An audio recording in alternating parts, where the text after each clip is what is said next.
Alhamdulillahirabbil alamin. Iyyaka na'budu wa iyyaka nasta'in.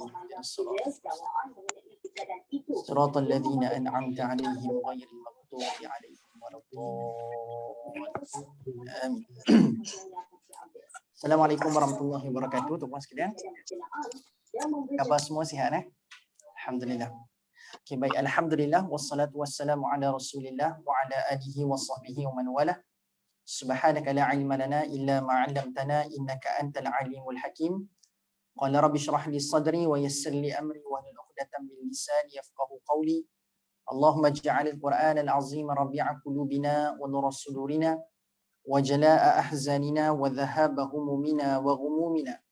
Allahumma ij'alna minal ladzina yastami'una qawla fayattabi'una ahsanah. Amin ya rabbal alamin.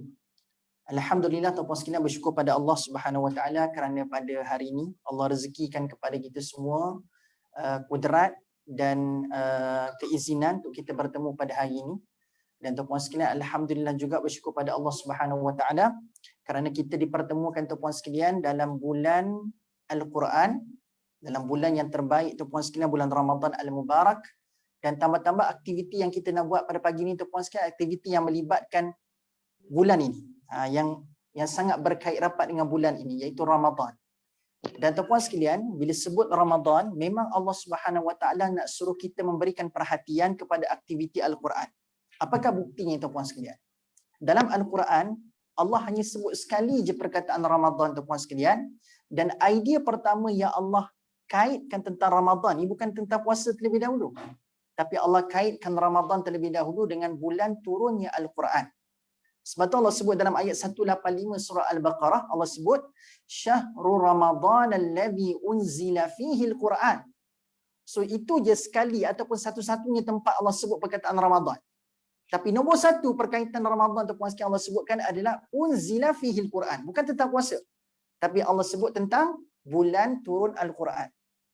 Tapi kita tuan-tuan sekalian hari ini orang Malaysia khususnya, bila sebut Ramadan nombor satu fikir apa dulu? Puasa dulu. Benda yang terlintas kat kepala kita tuan-tuan sekalian, betul tak? Yang berada di online. Benda pertama yang terlintas kat kepala kita tuan-tuan sekalian adalah apa? Puasa. Puasa tuan-tuan sekalian. Tapi tidak pada sahabat Nabi khususnya tuan-tuan sekalian, sebelum tahun ke-15 kenabian. Sebab syariat puasa disyariatkan kepada orang Islam pada tahun ke-15 kenabian. Catat betul-betul. Sebab hari tu ada orang dengar kuliah saya. Dia tulis tuan-tuan sekalian 15 Hijrah. Salah tu. Saya sebut tahun ke-15 kenabian. Dia yang salah catat. Okay? Tahun ke-15 kenabian tuan-tuan sekalian. Okay? Maksudnya 15 tahun Nabi jadi Rasul. Pada tahun ke-15 jadi Rasul tu tuan-tuan sekalian, bahawa Allah syariatkan perintah puasa kepada seluruh orang Islam. Masa tu. Maksudnya apa tuan-tuan sekalian? Total dakwah Nabi 23 tahun. Pada tahun ke-15 tuan-tuan sekalian Nabi berdakwah sebagai Rasul. Pada tahun tu bahawa Allah syariatkan perintah puasa. Maksudnya 15 tahun Nabi berdakwah tuan-tuan sekalian, asal tiba saja Ramadan, sebelum tahun ke-15 tu tuan-tuan sekalian, asal tiba Ramadan, tak ada pun lagi idea puasa tu.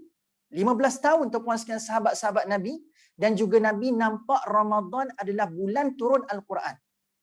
Dan sahabat-sahabat pun tahu tuan-tuan sekalian, bila tiba saja Ramadan, sebelum tahun ke-15 tu, bila tiba saja Ramadan, antara aktiviti yang nak dipestakan, nak diraikan, bukan nak kena berpuasa, tapi nak kena perbanyakkan aktiviti Al-Quran. Sahabat seronok tiba Ramadan sebab bulan ni adalah bulan saya kena berpesta dengan Al-Quran. Tu.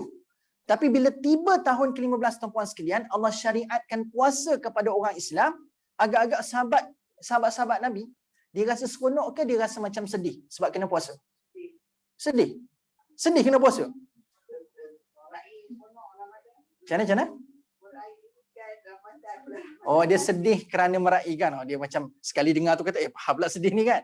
Rupanya sedih sebab mungkin terharu meraihkan Ramadan dan sebagainya. Cuma nak kata tuan-puan sekalian, bila sahabat-sahabat Nabi tahu tahun ke-15 tu kena puasa, selama ni mereka kenal Ramadan sebagai bulan turun Quran, pada pandangan mereka tuan-puan sekalian, bila kena puasa pada tahun tu, ke tahun ke-15 kenabian tu, mereka jadi lebih seronok daripada biasa tuan-puan sekalian. Sebab apa? Kenapa seronok? Sebelum ni seronok dah. Sebelum puasa disyariatkan seronok dah tuan-puan sekalian. Tapi kenapa jadi lebih seronok bila dia kena puasa pada tahun ke-15 tu? Kenapa? Sebab tuan-puan sekalian, mereka jadi seronok sebab apa? Masa berpesta dengan Quran tu makin bertambah. Masa untuk mereka berpesta dan mereka berpesta ni tuan-puan sekalian faham bukan pesta kita joget-joget tu tidak. Tapi pesta kat sini maksudnya banyak aktiviti yang menyeronokkan dengan Al-Quranul Karim, dengan tadabburnya, dengan tadarusnya tuan-puan sekalian. Ini antara benda yang saya maksudkan dengan pesta Al-Quran lah. Kan? Jadi bagi mereka bila kena berpuasa tuan-puan sekalian, masa berpesta bertambah. Kan? Sebab apa? Sebelum daripada kena puasa tuan-puan sekalian, bila tiba masa tengah hari kena masak, kena makan, betul tak? Jadi masa-masa itu tuan-puan sekalian, khususnya masa makan mereka boleh diallocatkan kepada masa untuk aktiviti Al-Quran. Sebab tu mereka bertambah seronok. Jadi tuan-puan sekalian, sahabat-sahabat Nabi masuk Ramadan mereka seronok. Tapi kita tuan-puan sekalian, kita masuk Ramadan rasa macam mana? Seronok, alhamdulillah.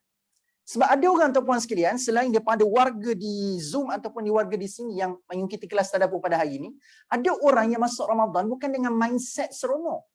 Ada orang masuk Ramadan dengan mindset macam mana tahu? Sudah kena puasa. Kan? Letih, kena lapar, kena dahaga. Bagi mereka Ramadan itu adalah benda yang menyusahkan. Kan? Tak boleh meniaga?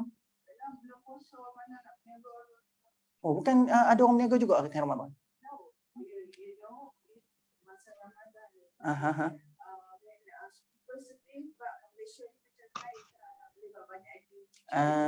Faham.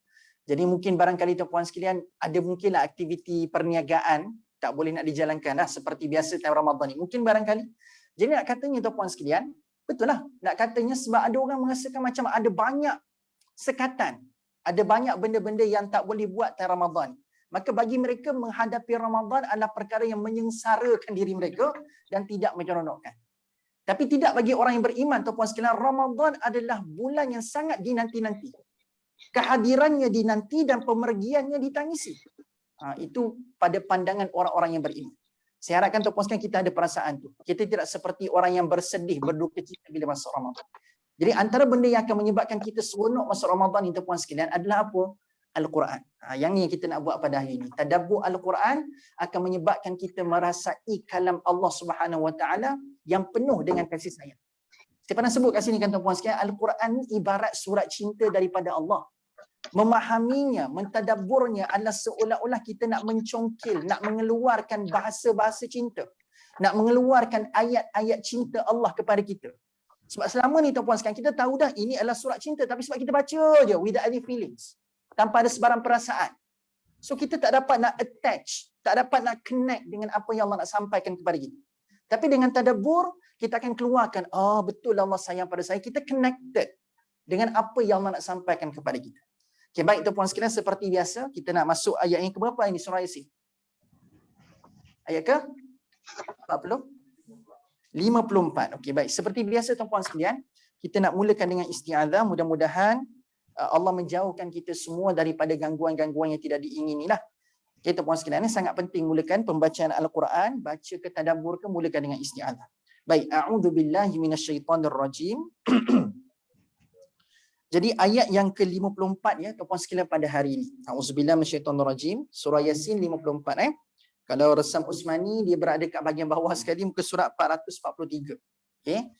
Tuan-tuan sekalian boleh tengoklah. Kalau siapa yang dekat online pun boleh buka mushaf, muka surat 443, cari ayat 54. Okey, macam mana ayatnya tuan-tuan sekalian? فَالْيَوْمَ لَا تُظْلَمُ نَفْسٌ شَيْئًا وَلَا تُجْزَوْنَ إِلَّا مَا كُنتُمْ تَعْمَلُونَ. Okey, terjemahannya adalah maka pada hari itu tidak ada seseorang yang akan dianiaya sedikit pun dan kamu pula tidak akan dibalas melainkan menurut amal yang telah kamu kerjakan. Okay. Baik, ayat 54 ni tuan-puan sekalian, dia datang setelah Allah Subhanahu Wa Taala menggambarkan berkenaan dengan berlakunya sangkakala yang kedua. Sebab ayat 53 tuan-puan sekalian, bila Allah sebut in kanat illa sayhatan wahidatan fa idahum jami'un ladaina muhdarun. Bila Allah sebut saja ayat tu tuan-puan sekalian, ini adalah gambaran sudah berlaku sangkakala yang kedua. Kalau tuan-puan sekalian masih ingat lagi pada kuliah kita yang lepas, saya dah sebutkan dah apakah nama bagi sangkakala yang pertama dan sangkakala yang kedua. Ingat lagi tak? Ingat lagi tak tuan-puan sekalian? Nama dia. Ingat lagi tak? Dia sikit dia beza dia. Yang pertama tu sebutannya begitu, yang kedua tu sikit je ubah. Maka itulah sangkakala yang kedua. Ingat lagi tak? Sangkakala ni tuan-puan sekalian, bila yang pertama tu dalam Al-Quran menamakannya sebagai Ar-Rajifah. Yang disebutkan dalam surah An-Nazi'at tuan-puan sekalian. Ar-Rajifah. Okay, kalau tuan-puan sekalian nak tengok ayat ni boleh buka surah An-Nazi'at Ar-Rajifah. So Rajifah itu merujuk kepada sangkakala yang pertama. Okay. Adapun bila Allah nak tiup sangkakala yang kedua, nama sangkakala yang kedua disebutkan dalam surah yang sama, surah An-Nazi'at, namanya adalah Ar-Radifah. Beza sikit. Satu, yang pertama Rajifah, yang kedua namanya Radifah. G dengan D je ubah. Huruf Jim dengan huruf Dal. Okay, pertama tu Jim, yang kedua tu Dal. Rajifah, Radifah. So bila Allah sebut dalam ayat 53 ni, bila berlaku satu pekikan, satu letusan suara, fa idahum jami'un ladaina mutarun, mereka semua akan dibangkitkan dan dikembalikan kepada Allah, dihadirkan kepada Allah Subhanahu wa taala. Maksudnya jelas tuan-puan sekalian, telah berlaku sangkakala yang kedua, Ar-Radifah. Sebab idea sangkakala yang kedua tuan-puan sekalian adalah berlakunya kebangkitan semula. Betul tak betul? Kan? The first blow, yang sangkakala pertama tuan-puan sekalian, semua akan mati, semua akan binasa. Semua makhluk Allah akan binasa tuan-puan sekalian, semuanya sekali. Itu first blow. Tapi bila masuk second blow tuan-puan sekalian, sangkakala yang kedua, maka idenya adalah kebangkitan semula. Semua akan dibangkitkan semula tuan-tuan dan puan-puan sekalian. Sebab tu Allah kata bila dah dibangkitkan semula, takkan duk cokoh je kata Kelantan tak? Takkan duk cokoh je. Tak ada cokoh. Ada Kelantan sini, tak ada orang Kelantan, tak ada. Oh, tak ada langsung hari ni dalam kita punya kelas orang Kelantan. Tak ada. Orang mana belakang ni? Orang KL belakang. Orang KL belakang. Oh KL. Orang KL. Dia dekat grup ni, dekat Zoom tak ada orang Kelantan. Oh ni hibah hartanah kata orang Kedah. Jangan kat orang Kedah. Orang Kedah. Jadi tuan-puan sekalian tak apa. Tak kira negeri mana pun tuan-puan sekalian, saya nak kongsikanlah kalau orang Kelantan ni, kalau kita duk termangu saja tak buat apa-apa, duk tercegat saja tak buat apa-apa, orang Kelantan sebut duk cokoh. Duk cokoh je. Gitu. Duk cokoh. Jadi tuan-puan sekalian, gitulah. Takkanlah bila dah dibangkitkan semula, lepas sangkakala yang kedua tuan-puan sekalian, takkan duk cokoh je. Takkan duduk senyap je termangu je. Kata Allah bila dibangkitkan semula, Allah akan muhdarun. Fa idahum jami'un ladaina muhdarun. Semuanya akan dihadirkan depan Allah Subhanahu wa taala. Okey, apakah maksud dihadirkan tuan-puan sekalian? Dihadirkan. Beza tak tuan-puan sekalian kalau kita sebut orang itu hadir dengan orang itu dihadirkan? Beza dekat mana? Kalau orang itu hadir maksudnya macam mana? Yes, kalau orang itu hadir, orang tu dia pergi dengan sendirinya. Betul? Tapi kalau orang itu dihadirkan tuan-puan sekalian, maksudnya apa? Ada orang heret ke ataupun ada orang tuan buat mai dia tuan-puan sekalian ke tempat tempat berkumpul tu lah di mahsyar tu tuan-puan sekalian. Jadi kenapa Allah sebut dalam ayat ni, ayat 53 khususnya kita bincang sebelum ni, saya terlupa nak bincang part ni. Kenapa Allah kata semua orang akan dibawa hadir? Bukan mereka yang hadir, dibawa hadir. Muhdarun bermaksud dibawa hadir tuan-tuan dan puan-puan sekalian. Kenapa? Sebab ingat lagi tak tuan-puan sekalian, bila kita bincang ayat yang ke-52 sebelum ni, kan mereka mengatakan, bukan mereka, ada sesengah manusia mengatakan, ya wailana man ba'athana min marqadina. Celaka siapa yang kejutkan kami daripada tempat pembaringan kami. Celaka bagi siapa yang telah mengejutkan kami dari tempat tidur kami. Ini adalah dialog orang tak beriman ya tuan-puan sekalian. Sebab tuan-puan sekalian, walaupun dalam kubur mereka telah diseksa kau-kau oleh Allah Subhanahu Wa Taala, tapi pada pendapat mereka, pada perasaan mereka, dekat kubur tu better lagi lah daripada neraka yang bakal kami masuk lepas ni. So bagi mereka, diseksa dalam kubur tu adalah tidur. Sebab apa? Sebab kalau lepas ni pergi ke neraka, tak ada tidur dah bagi kami. Walaupun sakit dekat dalam kubur, tapi tidur. Saya letak dalam inverted comma lah. Bagi mereka, target tu okey lagi nak dibandingkan dengan neraka yang bakal mereka masuk, tuan-puan sekalian. Sebab tu mereka celakakan. Sebab panggilan tu, bila dikejutkan mereka bangun tu, tuan-puan sekalian, ini adalah tanda mereka bakal masuk ke neraka. Sebab tu dia celakakan panggilan tu, celaka siapa yang kejutkan kami daripada tidur. So bila mana ada orang mencelakakan tuan-puan sekalian, maksudnya macam mana? Akan adalah orang yang tak nak pergi ke tempat tu. Betul tak? Jadi Allah kata, bila untuk orang-orang yang memang ketegak ni, betul tak Uncle? Kedahan. Orang yang ketegak ni, orang yang degil ni tuan-puan sekalian, yang tak nak pergi datang depan Allah Subhanahu Wa Taala, maka Allah akan hadirkan dia. Dekat dunia tuan-puan sekalian, kalau kita ni diseru tentang sesuatu, kan kita ada pilihan kan, nak ikut ke tak nak ikut, nak buat ke tak nak buat. So kalau kita decide tak nak buat tuan-puan sekalian, ada tak orang tolong buatkan untuk kita? Tak ada. Contoh macam solat. Tak, kita belajar solat tu hukum dia apa? Wajib kan? Solat hukum dia wajib tuan-puan sekalian. So manusia yang dah tahu tentang kewajipan solat, dia ada pilihan tak nak buat ke tak nak buat? Ada. Dia masih lagi boleh pilih tuan-puan sekalian. Walaupun dia tahu hukumnya wajib, tapi dia ada kuasa memilih. Betul? Dia ada kuasa memilih untuk nak buat ataupun tak nak buat solat tu tuan-tuan dan puan-puan sekalian. Tapi kalau kata dipilih tak nak solat tuan-puan sekalian, ada tak orang boleh tolong solatkan untuk dia? Tak ada. So sama juga dengan panggilan Allah Subhanahu Wa Taala. Bila Allah panggil dengan sangkakala yang kedua tuan-puan sekalian, mai semua depan aku, semua belakang, maka tuan-puan sekalian walaupun mereka memilih tak nak datang sebab dia tahu apa bakal yang mereka kena dekat neraka nanti, maka tuan-puan sekalian Allah kata, kau tak nak tak apa, aku hadirkan untuk kamu. Sebab tu tuan-puan sekalian pada dengar tak hadis-hadis yang bercerita tentang macam mana ada orang yang berjalan ke mahsyar. Bila dah bangkit daripada kubur tuan-puan sekalian, tentang keadaan-keadaan manusia yang berjalan ke mahsyar. Kan? Ada orang yang merangkak tuan-puan sekalian, ada orang yang berjalan dengan mukanya ke bawah, kakinya ke atas. Kan macam-macam cara jalan kan? Itulah tanda tuan-puan sekalian Allah bawa mereka hadir. Sebab patutnya kalau mereka nak hadis ni, gunalah kaki jalan ke mahsyar. Tapi sebab mereka tak nak pergi tuan-puan sekalian, maka Allah hadirkan mereka dengan cara yang Allah nak mereka hadir. Tu yang bermacam-macam cara tuan-puan sekalian manusia berjalan ke mahsyar tu nanti. Itulah yang dimaksudkan dengan muhdharun. Allah bawa mereka hadir dekat mahsyar. Tuan-puan sekalian. Okey, baik. Ada soalan dekat dalam kita punya Zoom ni. Ustaz, berapa lama antara sangkakala pertama dengan sangkakala kedua? Ingat lagi tak kupasan kita bulan lepas? Ada orang tanya dekat Zoom, berapa lama sangkakala pertama nak pergi sangkakala yang kedua tuan-puan sekalian? Ingat lagi tak?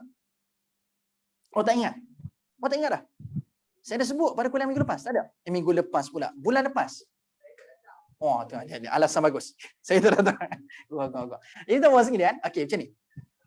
Disebutkan dalam hadis sahih, tuan-puan sekalian, dalam hadis sahih. Kalau tuan-puan sekalian nak cari hadis ni, kalau tuan-puan sekalian mungkin susah nak buka kitab hadis, boleh buka tafsir Ibnu Katsir, cari surah An-Naba, ada cerita pasal tafsir, ada hadis yang direkodkan dalam tafsiran surah An-Naba tu tentang hadis ni. Berapa lama sangkakala pertama nak pergi sangkakala yang kedua? Warga di Zoom, siapa yang tahu? Pernah dengar hadis? Siapa yang pernah dengar? Cuba letakkan berapa lama yang tuan-puan sekalian tahu jangka masa nak pergi daripada sangkakala pertama nak pergi sangkakala yang kedua. Siapa tahu? Dekat Zoom. Ada tak apa yang nak komen? Okey, Puan Hasni Rasul kata 40 tahun. Menarik jawapan Puan Hasni Rasul tu. Dia kata 40 tahun. Ada lagi tak jawapan lain? Tak ada dah. Satu jawapan je. Puan Hasni kata 40 tahun. Okey, baik. Tuan-puan sekalian, jawapannya 40 tu betul, tapi tahun tu wallahu a'lam. Sebab dalam hadis tersebut tuan-puan sekalian, Nabi bila ditanya oleh para sahabat berapa lama jarak di antara sangkala pertama nak pergi sangkala yang kedua, jawapan Nabi hanyalah 40 sahaja. Nabi tak sebut 40 hari, Nabi tak sebut 40 bulan, Nabi tak sebut 40 tahun, Nabi tak sebut 40 apa lagi lepas tahun? Abad, dekad dan sebagainya. Nabi tak sebut. Nabi hanya sebutkan angka 40 sahaja. So kalau tuan-puan sekalian dekat tempat para sahabat yang bertanya tadi tu tuan-puan sekalian, berapa lama sangkala pertama nak pergi sangkala kedua? Nabi pun jawab 40. Kita akan buat apa tuan-puan sekalian? Oh, 40. Okey, macam tu ke? Kita kalau kat tempat sahabat Nabi, kita akan cakap macam mana kat Nabi bila dengar jawapan Nabi 40 je? Betul tak? Kita akan tanya, 40 apa? Kan? Tapi sahabat Nabi dia taklah kata dia tak tanya 40 apa. Dia cuma kata 40 hari ke Rasulullah? Hari gitu. 40 hari ke ya Rasulullah? Nabi mendiamkan jawapan itu. Lepas tu sahabat lagi tekalah tu pas kan 40 bulan ke ya Rasulullah? Juga Nabi mendiamkan jawapan itu. Dan sampailah tahap 40 tahun ke ya Rasulullah? Pun Nabi diamkan jawapan itu. Lalu terus Nabi sambungkan dengan bicara-bicara yang lain. So, sebab tu ada para ulama hadis mentakwilkan tuan-puan sekalian, sebab bila Nabi teruskan, bila sahabat teka 40 tahun tu Nabi teruskan dengan cerita lain. So ada para ulama hadis mentakwilkan 40 tahun kot. Sebab Nabi tak nak ada tekaan yang seterusnya. Sebab ada dah tekaan yang betul kat situ. Katanya. Sebab tu ada yang mungkin mengatakan 40 tahun. Tapi saya berpegang tuan-tuan sekalian, Nabi memang logik menyebutkan 40 saja tanpa letakkan unit selepas dia. Kenapa? Kenapa? Okey, tuan-tuan sekalian cuba sebutkan saya, bila sangkakala pertama berlaku tuan-tuan sekalian, apakah yang akan berlaku kat dunia ni tuan-tuan sekalian?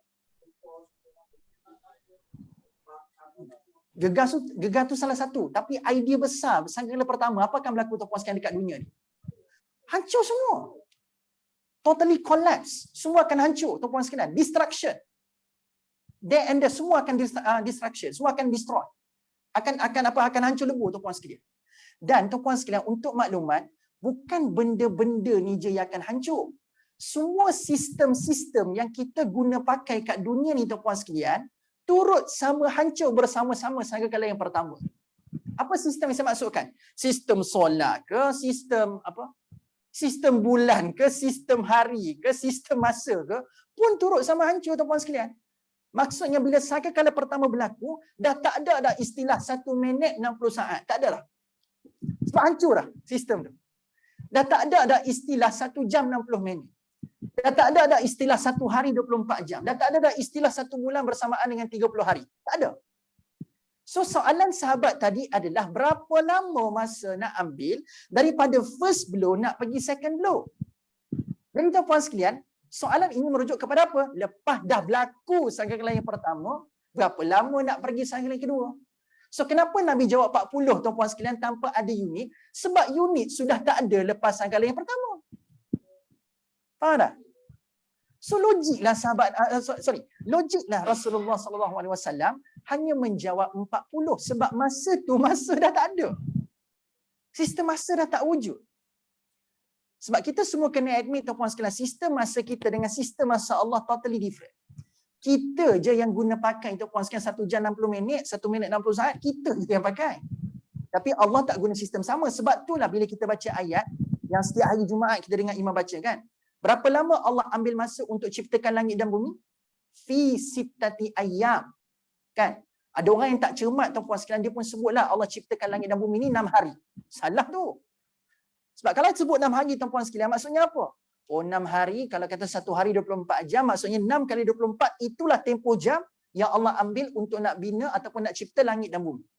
Tapi adakah sistem masa kita dengan sistem masa Allah sama? Tak. Sebab itu jawapan ataupun terjemahan yang paling tepat tuan-tuan sekalian, berapa lama masa Allah ambil untuk cipta langit dan bumi? Jawapan yang paling tepat, terjemahan yang paling tepat adalah 6 masa. Bukan 6 hari. Ayam kat situ bukan merujuk kepada hari, tapi 6 masa. Masa itu macam mana? Bergantung kepada Allah Subhanahu Wa Taala. Sebab sistem masa Allah, sistem masa kita tak sama. Tapi ada dah sikit Allah kantaikan dalam surah As-Sajdah kan? 1 hari dekat akhirat bersamaan dengan berapa hari kat dunia? Alfasanatin, betul tak? Alfasanatin mimma ta'uddun. Kata Allah Subhanahu Wa Taala, antaranya Allah leak ataupun Allah bocorkan sikit, 1 hari dekat akhirat, kalau kita 1 hari 24 jam, tapi 1 hari ke akhirat bersamaan dengan 1000 tahun tuan-tuan dan puan sekalian. Itu yang dah dileakkan sikit, yang dibocorkan sikit oleh Allah Subhanahu Wa Taala. Tapi yang sebenarnya nanti wallahu taala a'lam. Kita tak tahu. So tuan-puan sekalian, saya menjawablah persoalan daripada Tuan Ibrahim Hussein tadi berkenaan dengan berapa lama masa. Cuma saya dah bagi tahu tuan-puan sekalian, Nabi hanya sebut 40. Dan walaupun ada orang cuba menakwilkan berapa lama, tapi bagi saya logik dan relevan kenapa Nabi sebut 40 saja. Sebab apa? Sebab masa tu unit dah tak ada. Masa dah tak wujud dah tuan-puan sekalian, dah tak ada dah sistem masa kita guna pada hari. Dah tak ada dah detika masa, saat, waktu, semua dah tak ada. Sebab tu Nabi sebut 40. Okay, boleh Okay, baik tuan-puan sekalian, kembali pada soalan perbincangan kita tadi. Maka tuan-puan sekalian, tuan-puan sekalian nanti Allah Subhanahu Wa Taala kan saya kata semua akan dibawa hadir kan. So orang yang nak ke orang yang tak nak ke semua akan dibawa hadir oleh Allah Subhanahu Wa Taala. Dan akan ada bermacam-macam keadaan dan tuan-puan sekalian manusia akan hadir pada Allah ni. Bermacam-macam keadaan. Jadi ayat ke-54 tuan-puan sekalian, Allah streskan siap-siap, Allah tegaskan siap-siap tuan-puan sekalian, masa manusia akan hadir depan aku tu nanti, aku nak bagi tahu tidak akan ada manusia ataupun satu jiwa yang akan dizalimi oleh Allah Subhanahu Wa Taala. La tuzlamu nafsun syai'an. Allah janji tuan-puan sekalian, waktu manusia akan dibawa hadir depan Allah tu nanti, tidak akan ada manusia yang dizalimi oleh Allah Subhanahu Wa Taala. Kenapa Allah sebut sedemikian tuan-puan sekalian? Sebab ada ayat-ayat lain dalam Al-Quran, Allah ceritakan tentang keadaan macam mana manusia akan hadir depan Allah tu nanti. Antara yang diceritakan secara spesifik tuan-puan sekalian adalah tentang gambaran wajah-wajah orang-orang yang beriman dan tak beriman kepada Allah waktu datang dekat mahsyar.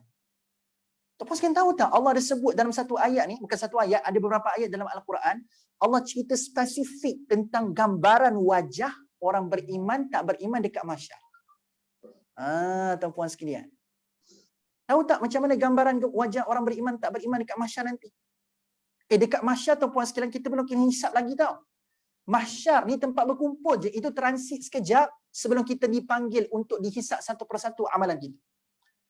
Tapi Allah bagi tahu masa dekat mahsyar, walaupun tak kena hisap lagi tuan-puan sekalian, dah ada dah dua jenis wajah Allah kata dekat mahsyar tu nanti. Kalau tuan-puan sekalian nak tahu macam mana wajah orang yang beriman tak beriman tuan-puan sekalian, disebutkan dalam surah Al-Ghashiyah tuan-puan sekalian. Surah Al-Ghashiyah. Okay? Surah ini tuan-puan sekalian kalau mengikut dalam hadis, surah Al-Ghashiyah adalah surah yang sering kali Nabi bacakan sewaktu solat Jumaat tuan-puan sekalian. Sebab itulah kalau tuan-puan sekalian pergi solat Jumaat, khususnya lelaki, kalau tuan-puan sekalian dengar imam asal solat Jumaat, kalau dia jadi imam mesti surah ni. Al-Ghashiyah Al-A'la. Al-Ghashiyah Al-A'la. Al-A'la Ghashiyah. Sebab Nabi setiap hari Jumaat tuan-puan sekalian Nabi akan baca dua surah masa mengimamkan solat Jumaat. Rakaat pertama Nabi akan baca suratul A'la, Sabbihisma rabbikal a'la.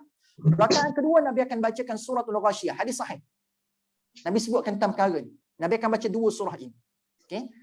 So tuan-puan sekalian, lepas ni kalau dengar imam baca, jangan dia kata imam ni mesti tak mengulang sebelum nak jadi imam. Kita sangka buruk semua.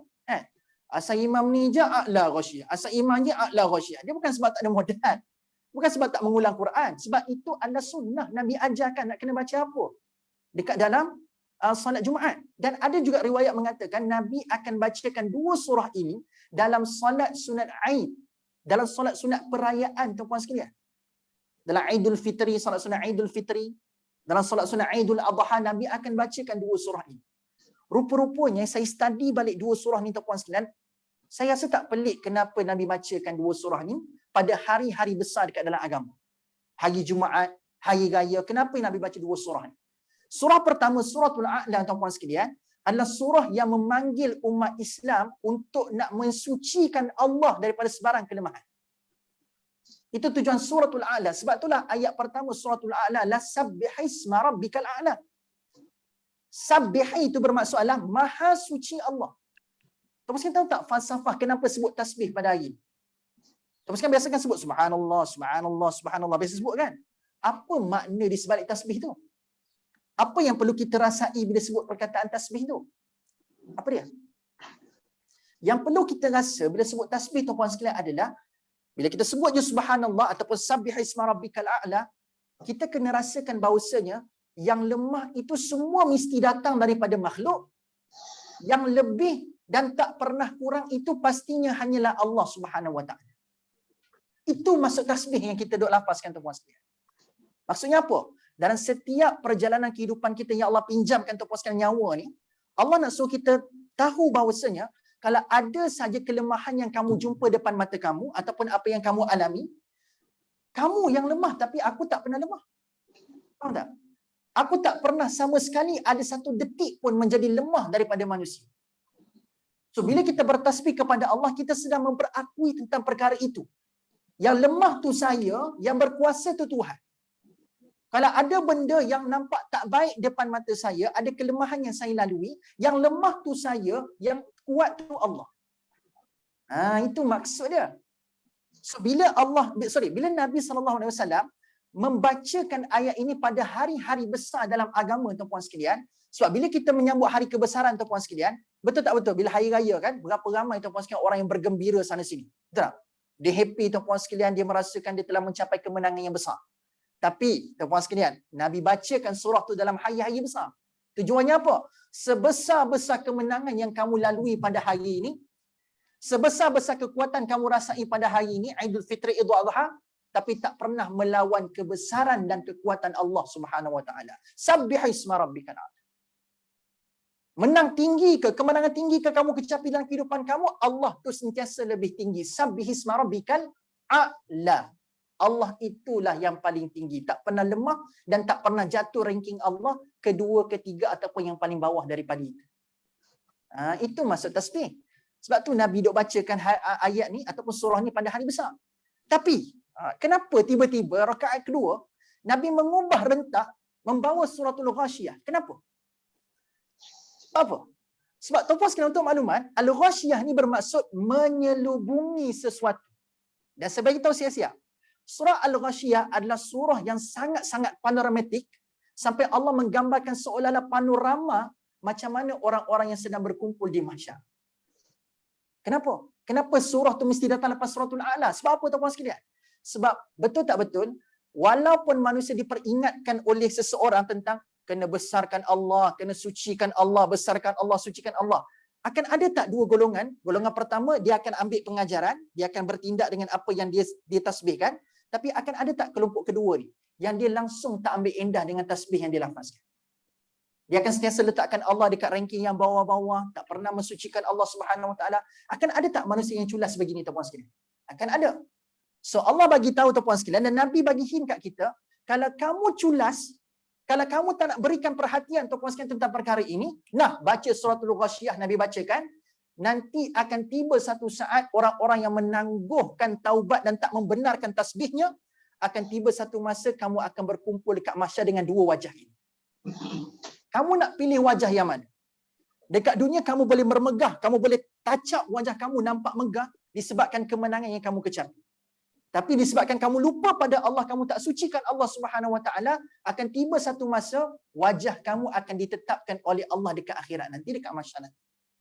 Sebab itulah Al-Ghashiyah. Ghashiyah ni maksudnya menyelubungi. Apa yang menyelubungi tuan-puan sekalian?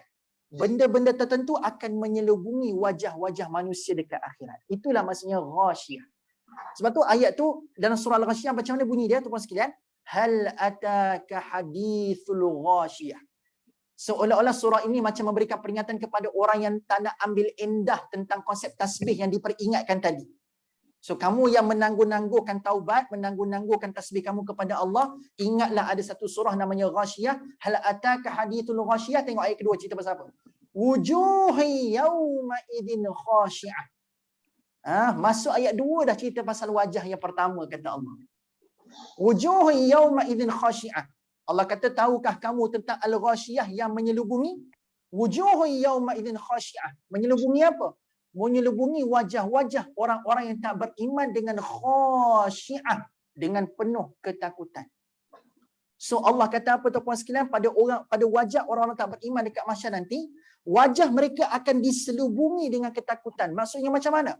Tengok depan muka, tengok daripada pandangan depan muka dia tuan-puan sekalian, nampak takut tu. Tengok pandang sisi pun nampak takut tu. Tengok pandang sisi belah ni pun nampak takut tu. Tengok pada pandangan belakang pun nampak takut tu tuan-puan sekalian. Sebab ideanya menyelubungi. Kadang-kadang kan orang nak trace perasaan kita bila tengok wajah kita tuan-puan sekalian, dia kena tengok depan-depan kan. Itu tak cukup menyelubungi lagi tuan-puan sekalian. Tapi level Ghashiyah pada wajah orang tak beriman ni tuan-puan sekalian, tengok depan pun nampak takut, tengok kanan pun nampak takut, tengok kiri pun nampak takut, tengok belakang pun nampak takut. Hanya pada wajah orang-orang yang tak beriman kepada Allah, Ghashiyah itu menyelubungi pada wajah mereka tuan-puan sekalian. So Allah kata apa? Nanti dekat akhirat nanti ada dua wajah.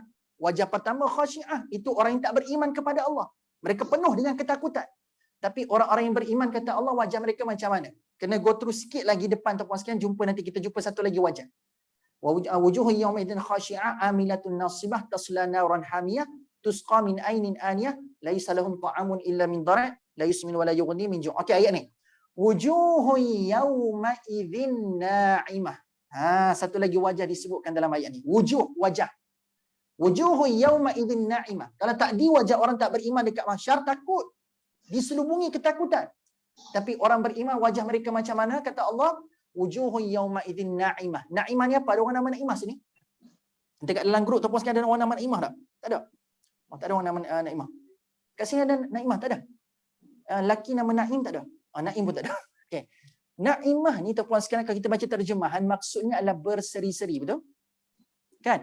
Naimah bermaksud berseri-seri. Itu terjemahan yang kita dok baca pada hari.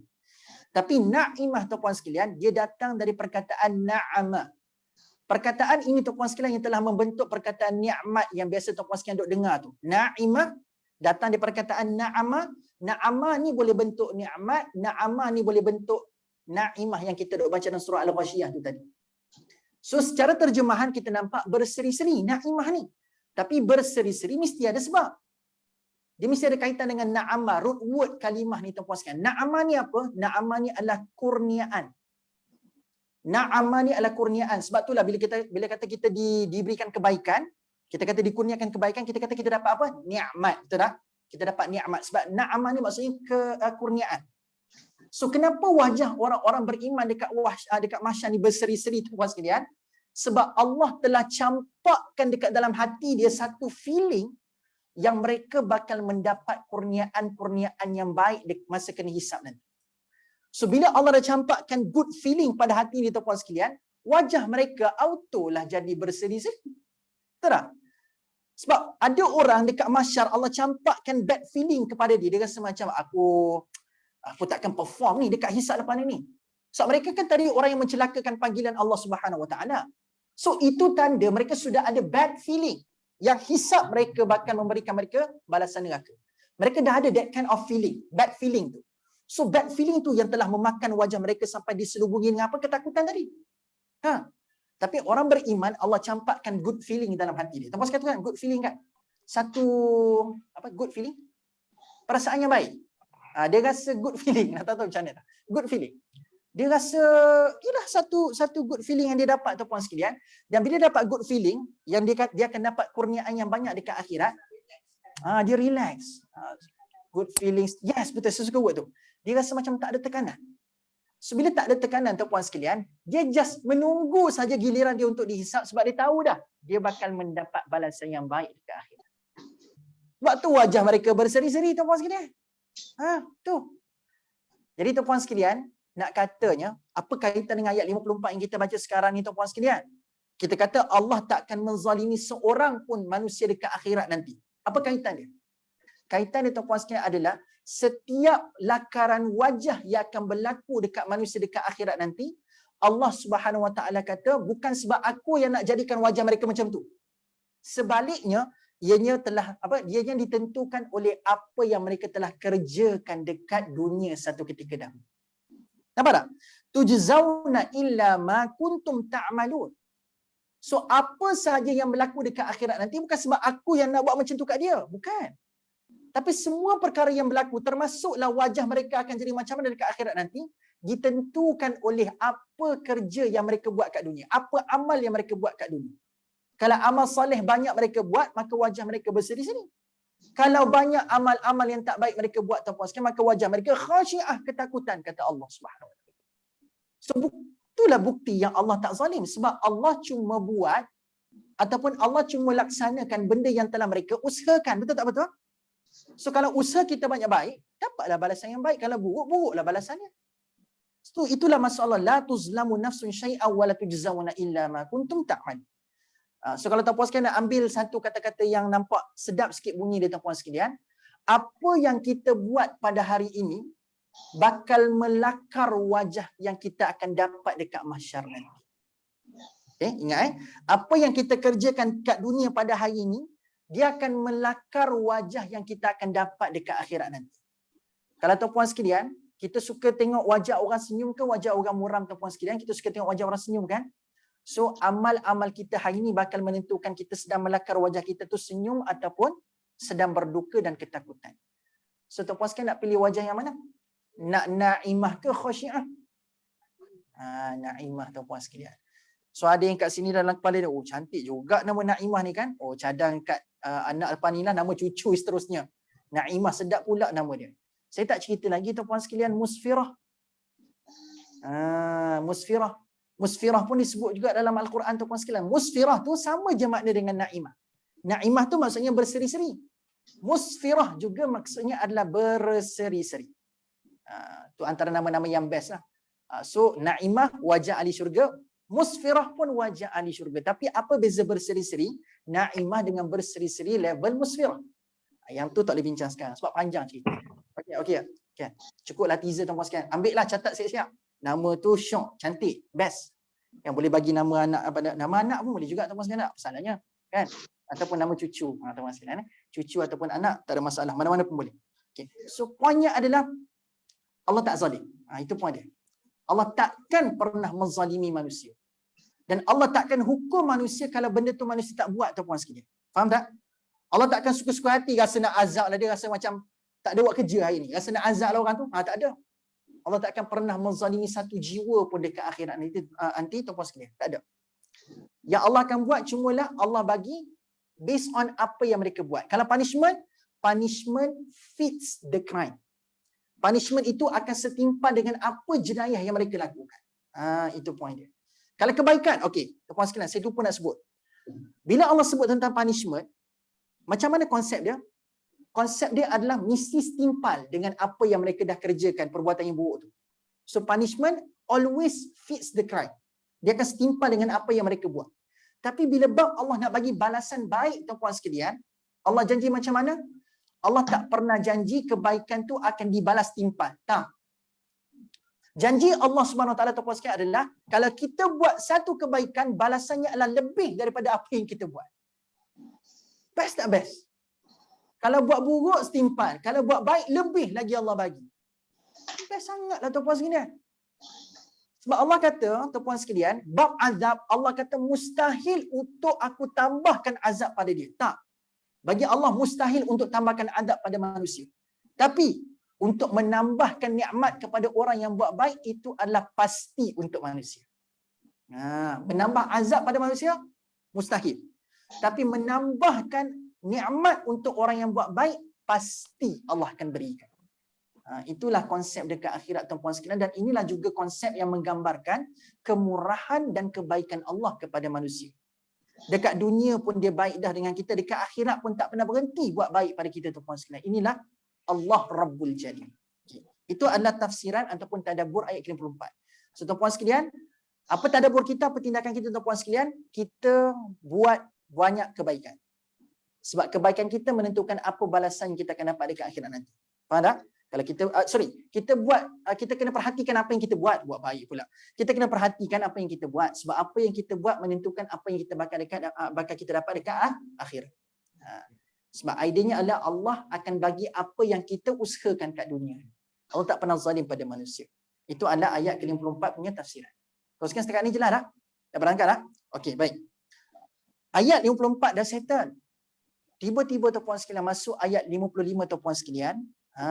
Allah pun masuklah cerita tentang penghuni syurga. Okey, baik. Sebelum saya masuk ayat 55 yang memang tuan-puan sekalian tak sabar nak masuk ni, sebab saya sendiri pun tak sabar nak cerita ayat 55 punya tadabbur yang tuan-puan sekalian. Tapi saya nak bawa tuan-puan sekalian tengok sikit ayat sebelum ni. Saya bukan nak kupas pun. Saya nak tuan-puan sekalian dapat dia punya flow tu. Okey. Kalau tuan-puan sekalian tengok, bermula daripada ayat yang saya tengok balik. Bermula daripada ayat ni. Bermula daripada ayat 48. Ayat 48, tuan-puan sekalian, Allah Subhanahu Wa Taala telah memulakan ayat 48 dengan satu gambaran yang sangat-sangat menggerunkan. Sebab apa? Masuk ayat 48 Allah cerita tentang kiamat, betul? Betul tak? Ayat 48 tentang kiamat, ayat 49 tentang kiamat, ayat 50 pun tentang kiamat, ayat 51 pun tentang kiamat, 52, 53, 54 semua pasal kiamat, betul? Dan Allah memperlihatkan, memperdengarkan, merakamkan ayat ini, tuan-puan sekalian, dengan penuh rasa ketakutan dan kegerunan. Betul tak betul? Sepanjang 48 sampai 54, tuan-puan sekalian, betul tak? Perasaan yang hinggap kat hati kita, bila kita baca cerita tentang kiamat, tuan-puan sekalian, perasaan yang masuk hanyalah sebuah kegerunan dan ketakutan. Betul tak betul? Dahsyatlah Allah buat macam ni. Dahsyatlah. Nampak tak? Allah hadirkan kita depan mahsyar di pada mahsyar, walaupun pada waktu itu ada orang mencelakakan panggilan Allah Subhanahu Wa Taala. Nampak? Kita digambarkan dengan penuh kegerunan, tuan-puan sekalian. Di saat kita punya mood sedang ditiunkan oleh Allah dengan penuh rasa takut dan gerun, tiba-tiba ayat 5 Allah masuk topik yang dah tak gerun dah, tuan-puan sekalian. Kita pun sekarang ingat tahu, feeling sekarang yang kita sedang ada sampai ayat 54 adalah takut dan gerun tentang kedahsyatan hari kiamat. Tapi kenapa tiba-tiba Allah masuk ayat 55, Allah masuk benda yang sangat soothing. Bukan shooting. Shooting ni apa shooting? Soothing. Saya belajar Inggeris lagi. Kan soothing. Iaitu kita rasa macam, macam rasa macam, apa soothing? Sejuk, nyaman, yes. Kita rasa nyaman je tuan-puan sekalian dengar ayat ni. Kita rasa syok je dengar ayat ni. Dia tak seperti perasaan kita baca ayat 48 sampai 54 tadi tuan-puan sekalian. Dia rasa macam perubahan perasaan totally. Sebab apa? Ayat 55 tuan-puan sekalian Allah cerita pasal apa? Syurga. Syurga tuan-puan sekalian. Okay, remember this flow. Jangan lupa tahu perasaan tadi. Please jangan lupa. Sebab kalau saya nak bagi tuan-puan sekalian gambaran analogi mudah, ibaratnya tuan-puan sekalian tengah tengok TV. Dan panorama yang dirakamkan dalam TV yang tuan-puan sekalian tengah tengok tuan-puan sekalian, tak ada cuma cerita yang menakutkan je. Takut. Tiba-tiba ada iklan sekejap. Dan iklan tu tak ada kaitan langsung dengan ketakutan tu tadi. Iklan tu pula cerita pasal syurga tuan-puan sekalian. Cerita pasal syurga. Tak takut dah. Tapi, tuan-puan sekalian, jangan sangka cerita sebenar dah habis. Sebab cerita sebenar adalah tentang ketakutan dan kedahsyatan hari kiamat tadi. So, cerita sebenar belum habis. Yang ayat 55 ni tuan-puan sekalian, saya boleh katakan ini adalah babak iklan sekejap. Iklan sekejap. Sebab nanti, saya bagi tahu siap-siap nanti bila masuk ayat 59, Allah start balik cerita tadi. Iklan dah tamat. So ayat 55 sampai 58 tu iklan je tuan-puan sekalian. Sebab sikit je pasal syurga. Kegerunan dan kedahsyatan hari kiamat itu bakal diteruskan lagi dalam ayat 59 dengan bahasa yang lebih keras dan lebih menakutkan. Sebab tu masuk ayat 59, tuan-puan sekalian tengok wamtazul yauma ayyuhal mujrimun. Berpisahlah kamu pada hari ini, hai orang-orang yang melakukan jenayah. Masuk balik babak menakutkan tadi tuan-puan sekalian. Nampak tak? Cerita sebenar belum habis. Yang ini baru iklan je. Nanti saya akan ceritakan apa hikmah Allah iklankan beberapa ayat tentang syurga di saat Allah rakamkan tentang kegerunan ayat-ayat tentang kiamat dan neraka. Nanti saya akan ceritakan lepas. Okey, jom kita relax jam. Okey? Tadi rasa macam tegang kan tadi tuan-puan sekalian kan? Wajah macam mana? Tegang. Sekarang kita cool-coolkan sekejap tuan-puan sekalian. Kita tengok ayat ke-55. Okey. Saya selalu sebut tuan-puan sekalian, ayat 55 ni adalah ayat yang mampu menyebabkan kita meleleh air liur kalau kita faham sungguh-sungguh ayat ni. Kebetulan pula tengah puasa hari ni. Boleh bersedia tak saya cerita pasal benda yang menggiurkan? Are you ready for that?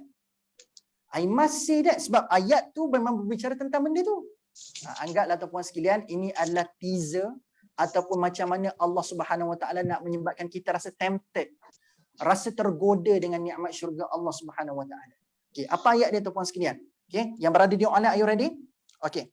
Allah sebut inna ashabal jannah al-yawma fi syughulin fakihun.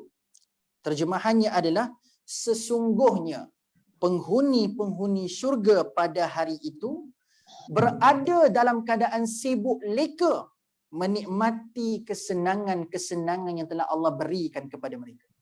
Baik. Nombor satu yang saya nak highlightkan dalam ayat ni adalah Allah menyebut penghuni syurga dalam sebutan ashabal jannah. Kan? Ashabal jannah. Penghuni syurga Allah sebut dalam ayat ni ashabal jannah. Kenapa Allah sebut ashabal jannah? Okey, kalau kita sebutkan penghuni syurga kan tuan-puan sekalian, ataupun kita biasa sebutkan juga ahli-ahli syurga kan? Ahli syurga ataupun penghuni syurga. Kalaulah idea syurga ni adalah tentang keahlian, ada orang yang bakal menjadi ahli dekat dalam syurga tuan-puan sekalian, kenapa Allah tak sebut dengan satu lagi istilah, satu lagi perkataan yang lebih nampak keahlian tu? Iaitulah inna ahlal jannah. Sebab ada je tempat dalam Quran Allah sebut ahlal jannah. Tapi kenapa untuk sekarang ni Allah tak guna penghuni syurga dalam sebutan ahli syurga, ahlal jannah. Tapi kenapa penghuni syurga disebutkan dalam sebutan ashabal jannah? Sekarang kita nak bedah tu dulu tuan-puan sekalian. Tak masuk lagi fakihun. Kita nak bincang pasal ashabal jannah dulu. Kenapa ahli syurga disebutkan ashabal jannah, tak sebut ahlal jannah? Kenapa? Baik. Tuan-puan sekalian pernah tak pergi mana-mana shopping kompleks yang tuan-puan sekalian dapat membership card? Ada tak? Contoh membership card yang mana? Sogo. Sogo lagi. Pak Sen. Kan membership card Pak Sen tu kan? Apa lagi membership kad lain? Tuan sekalian, ni ada. Dah ada seorang sebut Sogo dah, Pak Sen. Lagi apa ni? Aeon kan? Aeon, tuan sekalian. Lagi? Tak ada lah. Ni apa Econsave tak ada keahlian membership tak ada. Oh, ada juga kan Econsave-nya dengan apa sekarang ni apa? Lotusnya tak panggil Tesco kan? Tesco dah tak ada dah. Jadi Lotus yang tuan ada membership kat belaka tuan sekalian. Okey baik. Tuan sekalian, kalau tuan sekalian nak lagi mudah faham tentang konsep keahlian dan kepenghunian tuan sekalian, dia begini. Kalau kita jadi member dekat Aeon sebagai contoh, Paksa sebagai contoh, saya nak tanya, bila kita sign up membership, tuan sekalian kenal tak member-member yang lain? You jawab soalan saya tuan sekalian. Did you recognize ada members yang membership sekali dengan tuan sekalian? Kenal tak? Padahal tuan sekalian adalah ahli kepada Aeon, ahli kepada Paksa, ahli kepada Econsave. Tapi tuan sekalian bila tuan sekalian sign up membership, nama pun membership. Tapi did you recognize ada members yang ada membership yang sama? Tak kenal pun. Sebab apa tuan sekalian? Sebab kalau Allah sebut ahli syurga, ahlal jannah, akan ada possibility dia sekadar merujuk kepada keahlian syurga, tapi tidak menjamin dia kenal ke tidak ahli-ahli yang lain. So dia mungkin sekadar mungkin jadi orang yang apa? Duk syurga ni seorang-seorang diri je. So apa nak nikmati kelebihan tu seorang diri saja. Nampak tak? Sebab bila kita sign up membership, tak fikir pasal orang lain, kita duk fokus pada apa? Nak kumpul point untuk kita redeem hadiah. Betul?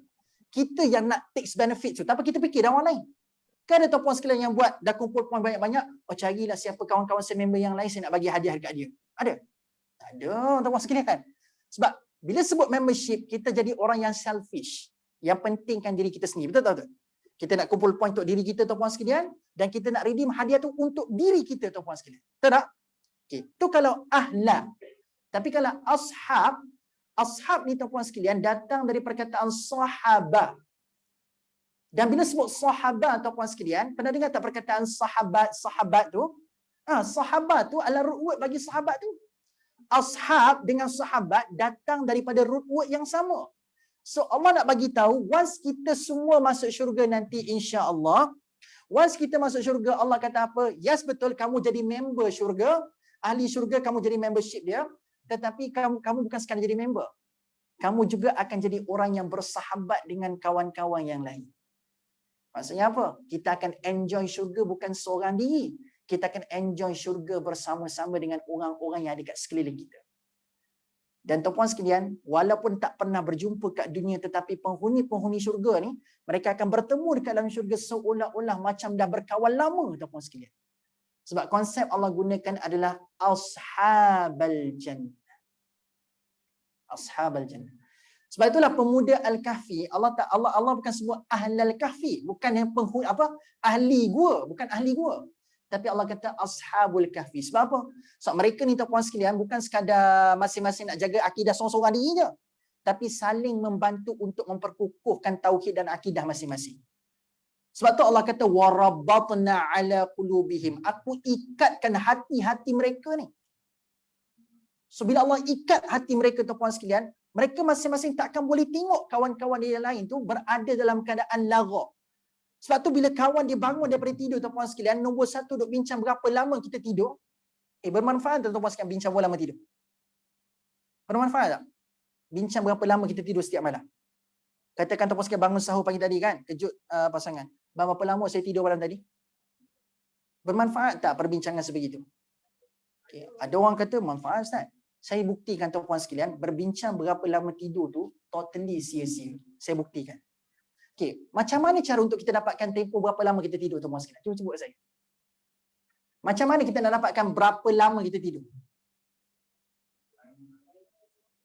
So kita kena ada dua benda. Pertama adalah pukul berapa kita bangun, betul? Dan yang kedua tuan-puan sekalian, pukul berapa kita tidur. Betul tak? Dua data ni diperlukan untuk kita nak dapatkan berapa lama tempoh kita tidur. Betul? Kalau tak ada dua data ni, memang tak boleh nak kira berapa lama kita tidur. Tapi insya-Allah tuan-puan sekalian, data yang pertama, pukul berapa kita bangun, kita boleh dapat.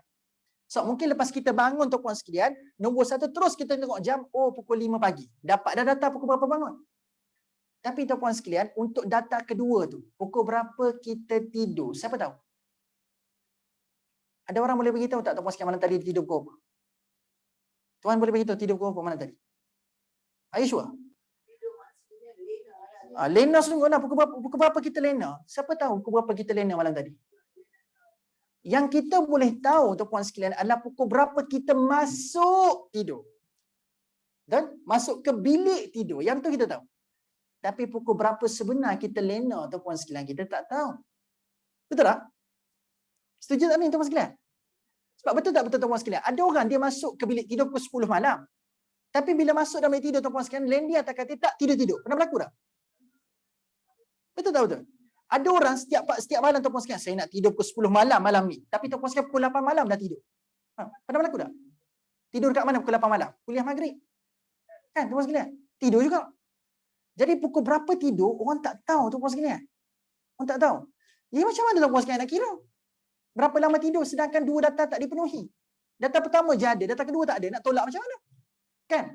Jadi tuan-puan sekalian, sebab itulah ada seorang kawan ni, sebab mereka, hati mereka ni bukan sekadar selfish untuk nak jaga akidah sendiri je. Mereka ada rasa tanggungjawab untuk nak jaga akidah sahabat-sahabat sekeliling dia. Sebab tu ada kawan seorang, dia tengok kawan yang tengah duk sibuk bincang, yauman au ba'da yaum. Aku rasa sehari lah kita tidur. Tak, aku rasa separuh hari je kita tidur. Dia balas sama sendiri. Seorang kata 1 hari, seorang kata separuh hari. Tapi kata sahabat tu, pada pendapat sahabat tu, ni lara ni. Tak boleh. So kawan yang baik, dia akan perbetulkan kesilapan kawan-kawan dia tadi, tuan-tuan sekalian, yang seakidah dengan dia. Dia pun kata, daripada kita duk berbalah pasal berapa lama kita tidur, baik kita katakan qalu rabbukum a'lam, Tuhan kita lebih tahu berapa lama kita tidur. Nampak tak nampak? Itulah value yang ada pada ashab berbanding ahla. Boleh beza tak? Beza di antara ashaba dengan ahla. Kenapa Allah sebut ashabal jannah, tak sebut ahlal jannah? Sebab ashab dia ada elemen kasih sayang dekat dalam. Dia tak jadi selfish. Nak nikmati tu seorang-seorang diri je. Yang lain tak nak cara. Sebab itulah tuan-puan sekalian, ingat lagi tak babak lelaki hujung kota bila dia mati? Ingat lagi tak? Kita pernah bincang sebelum ni. Bila lelaki hujung kota, tuan-puan sekalian, syahid sebab direjam oleh penduduk ashabal qaryah, tuan-puan sekalian masih ingat lagi kan? Perbincangan kita kan? Direjam oleh ashabal qaryah, tuan-puan sekalian. Bila dia mati, syahid, tuan-puan sekalian, bila Allah perintahkan qila dukhulil jannah, masuk syurga sekarang, Allah perintahkan lelaki hujung kota untuk masuk dalam syurga kan? Tuan-puan sekalian tahu tak? Bila masuk syurga, patutnya tuan-puan sekalian, dia tak perlu fikir dah apa nasib orang-orang kat dunia tu. Dia tak perlu fikir dah pasal beriman ke tidak mereka ni nanti. Dia tak perlu fikir dah sebab dia dah dapat dah ultimate goal di hidup. Dia dah dapat syurga dah, tuan-puan sekalian. Tapi dah, Allah memang campakkan perasaan penghuni syurga ni dengan ada elemen ashab. Nombor satu yang lelaki hujung kota buat bila masuk syurga adalah apa? Qila dukhulil jannah qala ya laita qaumi ya'lamun. Nombor satu dipikir adalah, alangkah baiknya kalau kaum aku tahu apa aku dapat dekat syurga sekarang. Kasih sayang tu kuat lagi bila masuk dalam syurga, bukan jadi selfish. Oh, kita tuan-puan sekalian dapat benda nikmat kan? Kalau kita boleh grab seorang je kita nak guna. Betul tak? Tak nak kongsi? Tidak. Allah kata masuk dalam syurga, auto sayang tu membuat buah. Dia akan jadi fikir pasal orang kat sekeliling dia, tuan-puan sekalian. Bayangkan kalau orang kat sekeliling dia tak nampak pun, tuan-puan sekalian, dia fikir kalau dia jumpa sama sendiri, tuan-puan sekalian, kat dalam syurga nanti, agak-agak macam mana mereka berkasih sayang. Macam mana mereka berukhuwah sama ahli syurga, tuan-puan sekalian. Mesti lagi powerful. Kan? Tuan-puan sekalian, dia seolah-olah dekat dalam syurga ni akan ada satu community. Dia bukannya kita akan duk cara pasal kita punya nikmat seorang je. Tak. Akan ada satu community yang akan penuh dengan kebahagiaan. Tapi tuan-puan sekalian, dekat dunia ni, community dirosakkan dengan apa? Dirosakkan dengan perkataan-perkataan kasar. Dirosakkan dengan umpatan-umpatan. Dirosakkan dengan fitnah-fitnah. Tapi kata Allah apa? Dekat dalam syurga nanti tak akan ada satu sembang-sembang lara pun dalam syurga. Betul tak? Allah sebut dekat dalam surah An-Naba kan? La yadhuquna fiha lagwa wala ayat tu, Allahumma salli ala Muhammad. Innal muttaqina mafaza hadaika wa a'naba wa kawa'iba atraba wa ka'san dihaqa la yasma'una fiha lagwan wala kidzaba. Dekat dunia ni, komuniti rosak sebab ada orang berdusta, fitnah, cakap lara. Tapi dekat dalam syurga kata Allah, Allah jamin apa? La yasma'una fiha. Kamu tak akan dengar satu pun dalam syurga nanti lagwan, satu perkataan yang sia-sia, wala kidzaba, dan tak akan ada langsung pendustaan dekat dalam syurga nanti. So macam mana komuniti nak collapse? Sebab apa? Lara tak ada, dusta tak ada. Sebab collapse kat dunia sebab ada dua benda ni. Kan? So heaven betul masuk syurga ni tuan-puan sekalian sebab apa? Sebab kita akan happy dengan orang sekeliling kita nanti tuan-puan sekalian. Takkan ada benda-benda yang akan menyakitkan hati kita ke dalam syurga nanti. Itulah kehebatan syurga tuan-puan sekalian. Nak masuk tak? Nak tuan-puan sekalian. Syok betul ni nikmat ni. Okay, boleh So tuan-puan sekalian dah dapat beza dah. Apa beza ashab dengan ahlak? Okay. So kita nak ada kita nak member tu, kita nak membership tu, tapi naklah membership yang tidak jadi selfish. Kita nak berkongsi dan berkasih sayang sesama penghuni-penghuni syurga. Dan tuan-tuan dan puan-puan sekalian, Allah sambung lagi, al-yauma, pada hari itu. Allah tegaskan pada hari itu penghuni-penghuni syurga mereka sedang buat apa? Fi syughulin. Syughul ni bermaksud dalam keadaan sibuk. Syughul bermaksud dalam keadaan sibuk. So tuan-puan sekalian, bila sebut syughul, sibuk. Kalau kat dunia ni tuan-puan sekalian, bila kata saya sibuk kamu sibuk lah, dia sibuk lah. So perkataan sibuk bila kita guna kat dunia tuan-puan sekalian, biasanya gambarannya negatif ke positif? Sibuk dekat dunia ni. Dunia. Saya sibuk lah. Bila anak ajak ayah dia main, abi sibuk lah. Biasanya perkataan sibuk kat dunia dilihat dalam bentuk yang negatif ke positif? Negatif kan? So biasa sibuk ni akan menatijahkan apa biasanya pada orang yang sibuk? Keletihan, betul? Orang yang sibuk biasanya akan letih, dia akan stres, betul tak betul? So banyak tu puan sekalian, bila sebut tentang sibuk, hala tuju yang akan dipergi adalah tentang negatif. Betul tak? Sibuk, letih. Sibuk, banyak kerja. Sibuk, tak ada masa. Nampak tak? So banyak negatif pada perkataan sibuk dekat dunia ni tu puan sekalian. Tapi that kind of words yang kita pandang negatif kat dunia, Allah letakkan perkataan tu kat dalam syurga. Allah kata penghuni-penghuni syurga pada hari tersebut tuan-puan sekalian fi syughul, dalam keadaan sibuk. Tapi adakah sama sibuk dekat syurga dengan sibuk kat dunia? Sibuk kat dunia mungkin meletihkan, sibuk kat dunia mungkin akan menyebabkan kita tak ada masa. Tapi sibuk dekat syurga macam mana keadaannya tuan-puan sekalian? Akan negatif ke sibuk itu? Tak. Sebab sibuk kat syurga tuan-puan sekalian memang sibuk yang akan membahagiakan kita. Sibuk ni adalah seolah-olah macam hyperbola je kata Allah. So mereka nanti akan sibuk menikmati kesenangan yang banyak dekat dalam syurga nanti tuan-puan sekalian. So sibuk tu adalah hyperbola tentang mereka ni dapat terlalu banyak nikmat sampai tak menang tangan nak urus nikmat-nikmat Allah berikan kepada mereka. Itu maksudnya fi syughulin. Dan tuan-puan sekalian, dalam bahasa Arab, sibuk ni tuan-puan sekalian dia ada dua makna. Dalam bahasa Arab, sibuk ni ada dua perkataan. Dua makna pula. Ada dua perkataan yang digunakan dalam bahasa Arab dan kedua-dua perkataan ni Allah guna juga dalam Al-Quran tuan-puan sekalian. So bila Allah nak sebut perkataan sibuk, Allah sini menggunakan dua perkataan. Perkataan yang pertama tuan-puan sekalian adalah perkataan syughul, yang ni juga biasa digunakan oleh orang kita hari ini dalam komunikasi. Dalam bahasa Arab bila nak sebut dia sibuk, dia akan sebut ana fi masyghul. Saya dalam keadaan sibuk sekarang. Masyghul, syughul, saya sibuk. Okay? So perkataan pertama adalah syughul. Perkataan kedua yang Allah juga gunakan dalam Al-Quran adalah sya'nun. Shin, amzah, shin alif ada amzah tu sya'nun. Nun lah, sya'nun. So sya'nun pun maksud dia sibuk, syughul pun maksud dia sibuk tuan-tuan dan puan-puan sekalian. Jadi apakah beza sibuk dalam sebutan syughul dan sibuk dalam sebutan sya'nun? Sebab secara literally kita akan kata syughul pun sibuk, sya'nun pun sibuk. Tapi kenapa Allah differentiate sebutan sibuk? Bahkan kedua-dua perkataan ni digunakan dalam Quran. Kalau sama, boleh je Allah gantikan fi sya'nin fakihun. Tapi kenapa untuk penghuni surga Allah kata fi syughulin fakihun? Okay, baik. Dengar baik-baik tuan-puan sekalian. Dia akan menambahkan lagi rasa macam ni Allah nak bagi kat manusia dekat akhirat nanti. Dengar baik-baik. Syughul ni adalah bentuk kesibukan yang dilalui oleh manusia tanpa dia ada pilihan. Sibuk yang dilalui oleh manusia tanpa dia ada pilihan. Contoh, sibuk dengan kerja. Kalau ikutkan tuan-puan sekalian, dia tak nak sibuk tu. Adakah ada orang tuan-puan sekalian dekat dunia ni dia nak sibuk setiap masa? Ada tak? Tak ada. Manusia ni tuan-puan sekalian, kalau bos kata kamu cuti hari ni, ada tak dia kata tak yalah bos? Ada tak macam tu? Tiba-tiba bos kata cuti.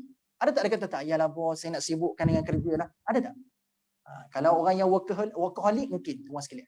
Tapi basically kalau bos bagi cuti tuan-puan sekalian, niru tak macam mana dia punya peribahasa? Lupa dah. Tapak tangan saya tadahkan macam mana? Lupa dah. Kan? So nak kata tuan-puan sekalian, bagi orang mengantuk disorongkan bantal. Itu juga peribahasa yang kita gunakan kan? Tak? Bagi orang mengantuk disorongkan bantal tuan-puan sekalian. Dah lama nak berehat, tiba-tiba bos kata cutilah kamu seminggu. Tapi pastinya lepas seminggu masuk kerja lah. Kalau cuti seminggu tu banyak masuk pula tuan-puan sekalian. Maksudnya takut-takut tak payah datang dah lepasnya. Itu kita takutilah kan. So tuan-puan sekalian, apa yang berlaku adalah so biasanya orang nak rehat, orang tak nak sibuk. Kan? Tapi tuan-puan sekalian, sebab apa? Dia tak ada pilihan. Dia terpaksa sibuk. So bila terpaksa sibuk, dalam bahasa Arab disebut sebagai syughul. Kesibukan yang tidak ada pilihan. Itu syughul. Tetapi bila Allah guna sya'nun, yang ni Allah sebut sya'nun ni tuan-puan sekalian dalam surah, sekejap saya tengok Yang ni Allah sebutkan dan Allah nisbahkan kepada Allah sebutan sibuk sya'nun ni. Sekejap saya cari kejap. Bagi saya beberapa saat. Sya'nun. Okey, huwa fi sya'an. Huwa fi sya'an. Okey, surah Ar-Rahman ayat ke-29. Surah Ar-Rahman ayat ke-29. Allah kata, yas'aluhu man fis samawati wal ard kulla yaumin huwa fi sya'an. Jumpa tak perkataan sya'nun kat situ? Sya'nin kan? So sya'nin tu maksudnya sibuk. Surah Ar-Rahman ayat ke-59, surah yang ke surah Ar-Rahman ni surah ke-50 berapa ni? 55 tak salah saya. Tak? Surah Ar-Rahman surah yang ke-55 tak salah saya. Betul. Betul 55. 29. Surah ke-55 ayat ke-29 tuan-puan sekalian ya. So tuan-puan sekalian, Allah dah kata dah huwa fi sya'nun. So Allah kata Allah sibuk dalam ayat tu. Sya'nun pun maksudnya sibuk. Tapi apakah maksud sya'nun berbeza dengan syughul? Kalau syughul tadi sibuk yang tak ada pilihan. So sya'nun adalah lawan bagi syughul. Iaitulah kesibukan yang ada pilihan. Kesibukan yang ada pilihan. So maksudnya apa tuan-puan sekalian? Takkanlah Allah ni tak ada pilihan untuk nak sibuk ke tak nak sibuk. Mestilah Allah tu ada pilihan untuk sibuk ataupun tak nak sibuk. Kan? So bila Allah kata Allah itu huwa fi sya'nun, bukan huwa fi syughul, Allah itu fi sya'nun, maka Allah itu sibuk yang ada pilihan. Tapi ayat tu jadi lebih powerful tuan-puan sekalian. Di saat Allah tu ada pilihan untuk nak sibuk atau tak sibuk, Allah pilih apa? Allah pilih untuk sibuk menjaga dan menguruskan apa yang berada di langit dan juga di bumi. Di saat Allah boleh pilih untuk tak nak sibuk menjaga apa yang ada kat langit dan bumi, tapi Allah pilih untuk apa? Allah pilih untuk sibuk tuan-puan sekalian. So ini tanda komitmen Allah Subhanahu Wa Taala maintain ataupun menjaga kebaikan dan kebajikan benda-benda yang diciptakan oleh Allah Subhanahu Wa Taala. Maksudnya apa? Bila Allah cipta sesuatu, Allah tak biarkan macam tu je. Allah committed menjaga kebajikan dan kebaikan semua benda yang diciptakan oleh Allah Subhanahu Wa Taala. Dia jaga. Kan? Sebab tu Allah boleh pilih tak nak sibuk. Tapi Allah pilih untuk sibuk. Can you just imagine that? Sebab Allah tu powerful. Allah adalah God. Allah tu Tuhan. Dia boleh buat apa je. Dia nak biarkan hamba dia boleh buat tuan-puan sekalian. Tapi Allah tak buat macam tu. Di saat Allah ada kuasa memilih untuk tak nak buat, Allah pilih untuk nak buat. Boleh faham tak? Baik betul Allah kepada kita tuan-puan. Dia monitor everything. Bukan monitor je. Kalau ada slide sikit, dia yang maintain juga tuan-puan sekalian. Kan? Biasa kalau kita hari ni tuan-puan sekalian, bila kita create something, invent something, lepas kita cipta tu, kita biar lepas gitu je. Kan? Bak maintenance tak nak dah. Kalau nak maintain sekalipun, 1 year warranty only. Betul? Lepas kita cipta sesuatu, tak? Kita jual kat orang, benda tu jadi milik dia lah. Kau nak buat apa, buatlah. Tapi kalau ada rosak dalam masa tempoh 1 tahun, okey, masa tu kau boleh datang kat aku. Tapi lebih setahun, sorry. Not under warranty anymore. Nampak tak? Dia tak nak bertanggungjawab lagi dah tuan-puan sekalian. Tapi Allah Subhanahu Wa Taala jaga kita ada warranty tak? Tak ada warranty. Long lifetime tuan-puan sekalian. Warranty kita dengan Allah Subhanahu Wa Taala, bila kita ada rosak tuan-puan sekalian kat hati ke dekat mana-mana ke, Allah juga yang warrantykan untuk kita. Allah juga yang maintain kita tuan-puan sekalian. Hebat Allah Subhanahu Wa Taala ni kan? Okey, baik. So dah boleh beza dah syughul dengan sya'nun. So syughul dalam ayat ni tuan-puan sekalian, Allah nak bagi tahu. Okey, sekarang kita masukkan kefahaman tadi pada ayat ni. So Allah kata pada hari itu penghuni-penghuni syurga dalam keadaan sibuk yang tak ada pilihan tuan-puan sekalian. Kenapa tiba-tiba penghuni syurga ni sibuk tak ada pilihan tuan-puan sekalian? Sebab apa? Sebab diorang dapat terlalu banyak kesenangan dan nikmat sampai memilih untuk berehat tak nak menikmati nikmat tu bukan pilihan. Tak ada pilihan tu. Pilihan yang mereka ada adalah cuma mereka ada untuk enjoy dan sibuk untuk enjoy. Itu je pilihannya ada. Faham tak? Tak ada choice. Kalau dibagikan pilihan, tak ada pilihan. Yang ada adalah sibuk menikmati kesenangan yang ada kat depan mata. Itu je pilihannya ada. So Allah nak bagi tahu tuan-puan sekalian, dekat dunia kamu sangat menjaga ibadah kamu. Kamu betul-betul menjaga nafsu kamu untuk beribadah pada Allah Subhanahu Wa Taala. Tapi bila tiba dekat akhirat, aku jadikan kau tak ada pilihan lain, hanya satu je mindset kamu dekat syurga ni, enjoy lah, se-enjoy. Just enjoy. Allah tak ada letakkan setting lain kat kita punya mindset masa tu tuan-puan sekalian. Yang ada kat kepala kita cuma satu pilihan je, enjoy. Kat dunia tahan diri kan tuan-puan sekalian, nak enjoy setiap masa kan? Tahan diri, tahan nafsu. Kan di saat orang lain dia tak ada komitmen untuk solat tuan-puan sekalian, dia enjoy je hidup dia tuan-puan sekalian, bahagia je. Tapi kita tahan tuan-puan sekalian. Tiba waktu solat, dia solat sekejap zuhur. Tiba waktu solat asar, dia solat juga asar. Time Ramadan kena solat isyak, kena tarawih pula 20 rakaat tuan-puan sekalian. 20 Melaka dah? Kan? 20 kan? Angkut je Melaka. Sini 20 kan? Sini 20 kan? 20 kan? Saya dekat Masjid At-Taqwa Bukit Mahkota tuan-puan sekalian, tak tersemayang lagi dekat sini tarawih. Tapi akan datang jugalah satu hari nanti dalam 30 hari ni kalau ada rezeki nak datang juga sini. Dengan cerita viral masjid ni baru ni. Yang Tok Imam selfie tu, bukan? Kau tak tahu viral? Kau tak tahu? Tuan-puan sekalian itu kan siapa? Dia viral itu. Biasa orang muda ni tengoklah kadang-kadang tengok video. Masjid Asana viral baru ni sebab apa ada Tok Imam sebelum dia start salat tarawih tu dia selfie. Dia ajak dia punya makmum selfie ramai. Ada gambar dia tuan-puan sekalian. Okey, dia tak ada masalah pun tuan-puan sekalian, tak berdosa pun. Dia nak create mood bersemangat je tuan-puan sekalian. Sebab kenangan yang dah lama tak ada. 2 tahun tuan-puan sekalian tak dapat mood macam ni, dapat rapat soft pula tuan-puan sekalian. Oh, mestilah kenangan tu nak dirakamkan 2 tahun dah tak boleh macam ni. Gitulah. Tapi dia vibe in positive way lah, bukan kata teruk Tok Imam ni baguslah, in positive way lah. Bukannya negative way tuan-puan sekalian. Saja nak create scene tuan-puan sekalian. Anggaplah itu satu kenangan indah. Lama dah tuan-puan sekalian kita tunggu saat-saat macam ni. Kan? Betul tak? Jadi tuan-puan sekalian macam mana? Macam mana? Biasalah. Sebab itulah tuan-puan sekalian, nak tengok orang sembahyang tarawih 20 ke 8 tuan-puan sekalian, kita akan jumpa mereka ni semua dekat stesen minyak pukul 11 pagi, 11 malam. Tak lepas habis duk sembahyang tarawih kan sebenarnya dia berhenti kat stesen minyak nak beli air ke, nak isi minyak tuan-puan sekalian. Pakai jubah lagi. Itu tanda mereka yang duk kerjakan 20 rakaat. Tapi tuan-puan sekalian saya perasan kebanyakan yang 20 ni tuan-puan sekalian yang golongan-golongan yang dah senior kan. Dia dah senior. Yang muda ni tuan-puan sekalian mungkin sebab dia jadi imam je. Kan? Yang muda-muda ni 8 target nak sambung 20 kat rumah tapi pas sudah tak buat 20 tuan-puan sekalian. Baca kau tahu sini. Betul lah kerja satu. Betul? Kerja. Satu lagi tuan-puan sekalian, once dah bersandar kat sofa tuan-puan sekalian. Susah dah tu. Kan dah bersandar kat sofa pula. Tiba-tiba pula kalau dah nak kecil tuan-puan sekalian nak minta dilayan, nak kena tidurkan tuan-puan sekalian, macam-macam cabaran. Sebab tu tuan-puan sekalian, kalau ada peluang untuk beribadah, kalau ada semangat untuk beribadah, just teruskan. Jangan kita rasa macam ada semangat tapi tiba-tiba kita kendurkan semangat tu. Itu yang jadi masalah. Kalau ada semangat teruskan ada. So buat 8 ke 20 ke tuan-puan sekalian, it's not an issue. Yang penting adalah ikhlas tu. Ni ada orang yang buat 20 tapi nak tunjuk ke orang, tengok aku buat berapa. Dia nak belagak dengan kawan dia, aku buat 20 tau. Kau nak balik-balik lah. Dia nak berbangga dengan kawan dia. Itu tak jadi apa. Tuan sekalian, itu tak boleh. Okay. Itu pun sekali. Okay. So sibuk. Poin tadi adalah sibuk yang tak ada pilihan. So Allah letakkan satu benda je pilihan yang dekat penghuni syurga ke akhirat nanti. Mereka ada pilihan untuk sibuk dengan nikmat je. Itu je pilihan yang dia ada. Okay, baik. Dan Allah tutup ayat ni dengan kalimah syughulin fakihun. Okay. Syughulin fakihun. Tuan sekalian.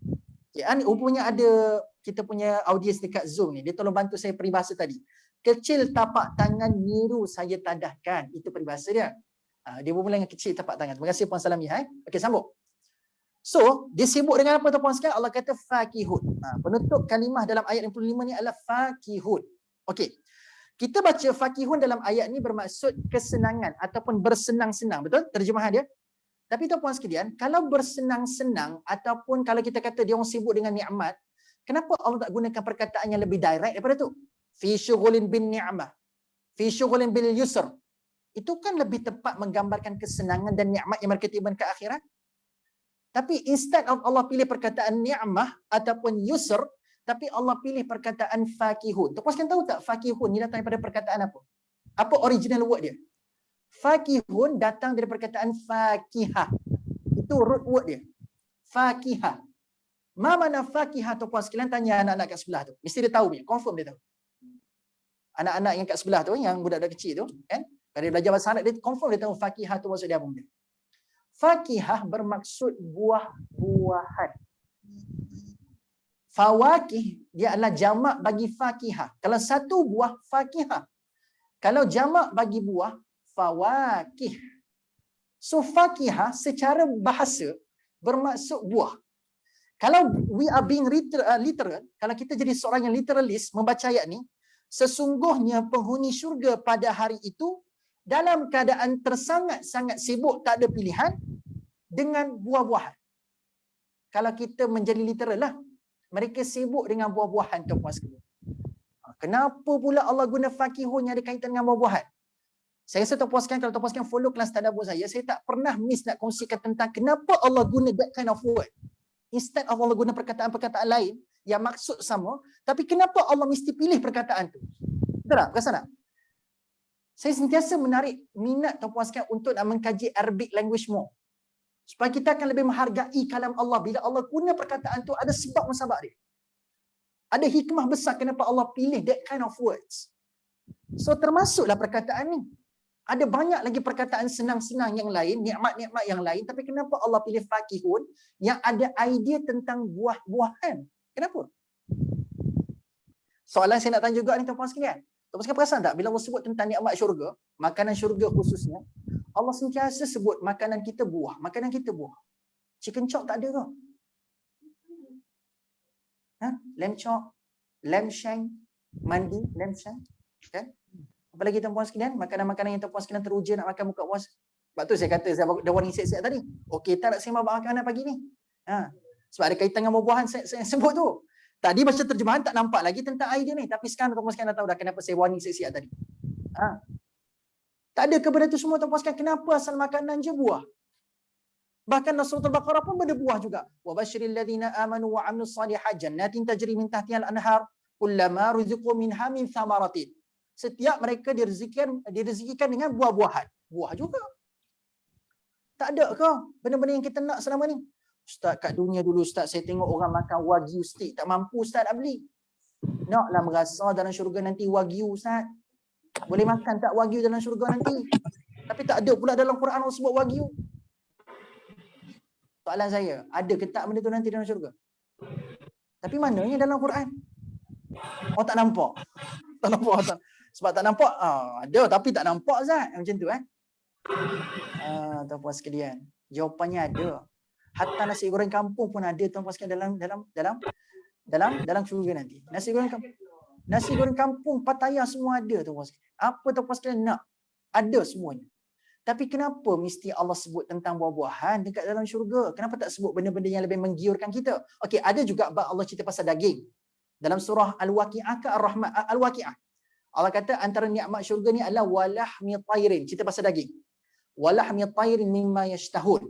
Allah kata tentang antara makanan ahli syurga nanti adalah daging daripada binatang yang berkepak. Lahmi tayrin, binatang yang berkepak. Burung, ayam, tuan-puan sekalian. Tapi yang lagi menarik tuan-puan sekalian, alah Ustaz, kat dunia pun saya makan ayam, tak special pun syurga ni. Tuan-puan sekalian, special dekat yang lepas tu. Mimma yashtahun. Dia ikut dan dia di-customize oleh apa kehendak tuan-puan sekalian. Dekat dunia ni tuan-puan sekalian, asal bazar Ramadan melibatkan ayam percik je dah. Betul tak? Ayam goreng, ayam percik. Cuma zaman sekarang je kalau anak muda sikit ada ayam Korea dan sebagainya. Aduh, sebab salah cerita pasal makanan pagi ni tuan-puan sekalian. Kan? Tapi macam mana cerita pasal makanan sekarang? Dalam ayat yang kita tengah duk study sekarang. Kan?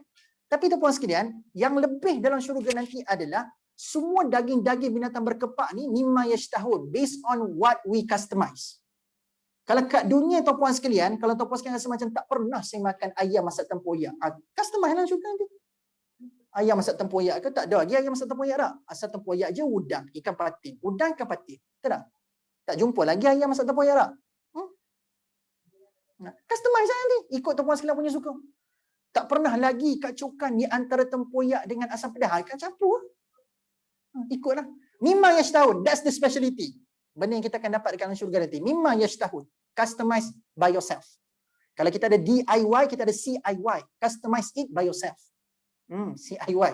Okay. So tuan-puan sekalian, nak katanya, okay, idenya ada semua benda tu, tapi kenapa Allah sebut tentang buah? Termasuk ayat ni. Mereka sibuk dengan buah-buahan. Why buah-buahan? Ada dua sebab, tuan-puan sekalian. Sempat ke tidak ni? 6 minit lagi. Kuliah bulan depan, lepas raya boleh? Okay. Habiskan? Habiskan Ustaz. Habiskan Ustaz. Tak takut Ustaz lepas raya tak tahulah cerita apa Ustaz. Okey, baik tuan-tuan sekalian. Gini. Sebab pertama kenapa Allah sebut tentang buah-buahan dan kenapa dalam syurga asal buah banyak Allah sebut tentang asal makanan je Allah sebut pasal buah, sebab first thing yang kita kena tahu tuan-tuan sekalian, dalam syurga nanti sudah tidak ada kelaparan berlaku. Antara nikmat di syurga adalah mereka ni tak akan pernah rasa dahaga dan mereka tak akan pernah rasa lapar. So kalau mereka minum sekalipun, itu adalah sekadar benda yang mereka nak minum, bukan sebab mereka dahaga. Faham tak faham? Beza tak tuan-puan sekalian? Kalau ada orang yang minum sebab dahaga dan ada orang minum sebab dia rasa dia nak try air tu. Kan? Air mahal pada ni tuan-puan sekalian, bukan sebab kita beli sebab kita dahaga. Tak? Hari ni ada je orang yang ada air mineral dalam kereta tuan-puan sekalian, tapi kenapa setengah Starbucks juga? Sebab apa? Sebab nak rasa. Dia nak experience. Experience istilah paling tepat. Dia orang bukan nak dahaga tu, tapi dia orang nak experience minum. Dia orang nak pengalaman minum. Sebab tu sanggup beli air RM19 sebab nak experience minum tuan-puan sekalian. Betul tak? Bukan Starbucks je macam-macam air tuan-puan sekalian. Hari ni harga belasan ringgit tuan-puan sekalian. Bahkan ada puluhan ringgit pun ada air tuan-puan sekalian. Bahkan air je pun. Kan? Betul tak? Air je, tapi sebab orang nak experience pengalaman. So Allah nak bagi tahu penghuni syurga nanti minum kat dalam syurga bukan sebab mereka dahaga. Mereka nak experience minum. Same goes kepada apa? Kepada makanan. Mereka tak lapar tuan-puan sekalian. So bila mereka makan dekat dalam syurga tuan-puan sekalian, mereka cuba mahukan experience makan. So kat dunia tak ada pengalaman makan wagyu, nak kat dalam syurga nak experience makan wagyu. Contoh.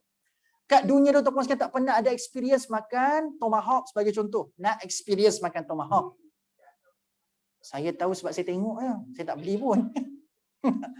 Tengok tu penting tuan-puan sekalian. Simpan azam dulu. Tak dapat kat dunia syurga tuan-puan sekalian. Okey lah. Kan? Betul tak? So kena tahu lah. Nanti bolehlah kita demand. InsyaAllah. Kan? So tuan-puan sekalian, nak katanya, apa lagi tuan-puan sekalian? Okey. So nak kata, bila time tak ada kelaparan tu, so mestilah ada benda-benda tuan-puan sekalian yang sentiasa menjadi benda yang sentiasa disentuh oleh manusia untuk dikudak-kudakkan dekat mulut. So kenapa Allah sentiasa tempted kita dengan buah-buahan? Sebab buah-buahan adalah benda yang mudah untuk dimasukkan ke mulut dan kita rasa macam just nice untuk disuapkan ke mulut. Betul tak tuan-tuan sekalian? Buah-buahan ni macam satu benda yang kudak-kudak yang menyegarkan. Kudak-kudak yang menyegarkan tuan-tuan sekalian. Dan bayangkan dalam dalam syurga ni tuan-puan sekalian, antara kebiasaan ahli syurga adalah mereka kerap kali bersembang. Kau masuk syurga paling tinggi ni sebab kau buat apa kat dunia? Kau cerita sikit. Nampak tak? Dekat dunia tuan-puan sekalian, kalau tanya soalan macam ni tuan-puan sekalian, kita tawaduk tuan-puan sekalian, takkan cerita, adalah malam saya buat. Kan tak cerita sebab malu. Takkan nak cerita saya tahajud tak pernah tinggal. Ada tak? Nak cerita macam tu. Bila orang tanya, apa amalan kamu kat dunia? Kita pun cerita, tahajud tak pernah tinggal. Alah biasalah tu tahajud. Kan? Kita segan nak sebut. Tapi dalam syurga tuan-puan sekalian, mestilah orang curious. So mereka kan bersahabat, nak tahulah apa rahsia. Kau masuk syurga paling tinggi ni sebab kau buat apa? Masa tu kan nak cerita. So bila nak cerita, takkan kosong je tuan-puan sekalian. So buah-buahan tu adalah cara untuk memanjangkan sembang dekat dalam syurga. Dia beza tak tuan-puan sekalian, datang rumah orang tak hidang air dengan datang rumah orang hidang air. Mana lagi panjang duduk rumah orang tu tuan-puan sekalian? Ada air ke tak ada air? Kalau ada buah-buahan tuan-puan sekalian lagi lama tak rumah sekalian? Lagi lama. Tu cerita macam tu lah. So nanti syurga nanti tuan-puan sekalian, dia adalah satu benda yang nak sekadar untuk apa? Nak create satu elemen yang lebih joyful. So buah-buahan ni adalah gambaran untuk menambahkan joyful manusia. Okey, baik. Itu sebab pertama kenapa Allah sebut tentang buah. Sebab kedua tuan-puan sekalian, buah-buahan ni tuan-puan sekalian adalah satu benda yang kita tak boleh nafi. Once kita gigit dengan satu gigitan pertama buah tersebut, macam mana gambaran yang terlakar kat wajah kita? Contoh, apa buah-buahan yang paling tuan-puan sekalian suka? Sebutkan satu. Ya? Buah nangka lah.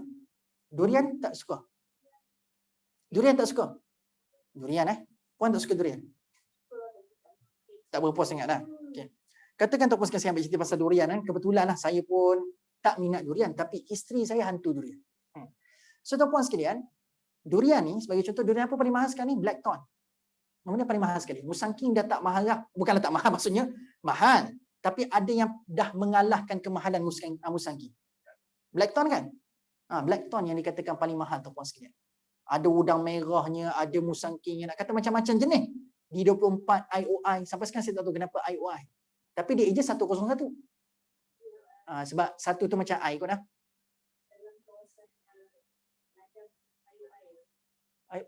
Sebab IOI punya ladang. Oh, sebab dia macam tu. Oh, saya tahu. Kan? Jadi tuan-puan sekalian, ceritanya adalah, okey, katakan sebab salah nak cerita kan, kecuali dia masing-masing. Okey, buah durian.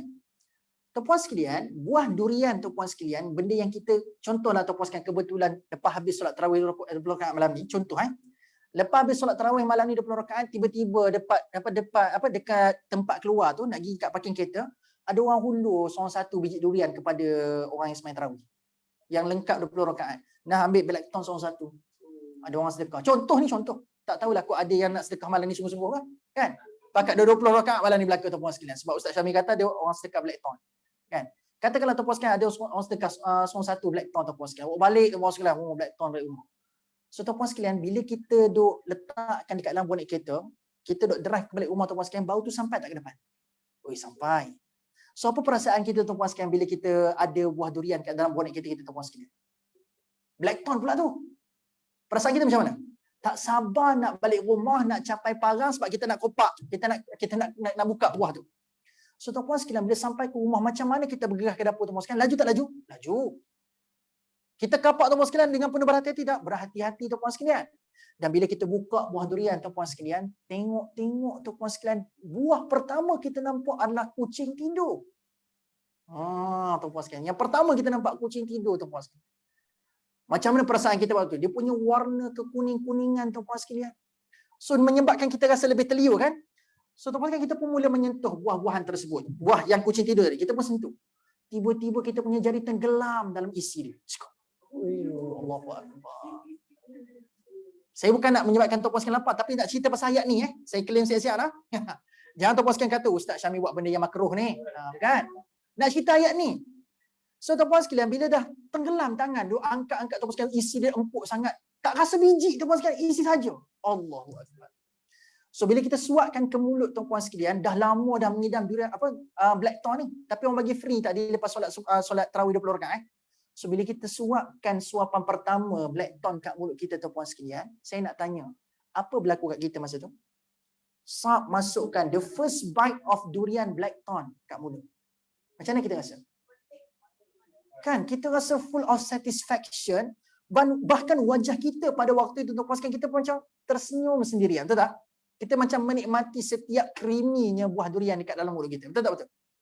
Ada yang rasa sampai ketekak ke sekarang ni? Tak ada So kita rasa every single moment kita tuan-puan sekalian. The first bite tu adalah momen paling penting masa kita suapkan blackthorn. Betul tak? Masa second punya suap, second bite, third bite tuan-puan sekalian, dia punya feel tak sama dengan first bite tu. Tak sama.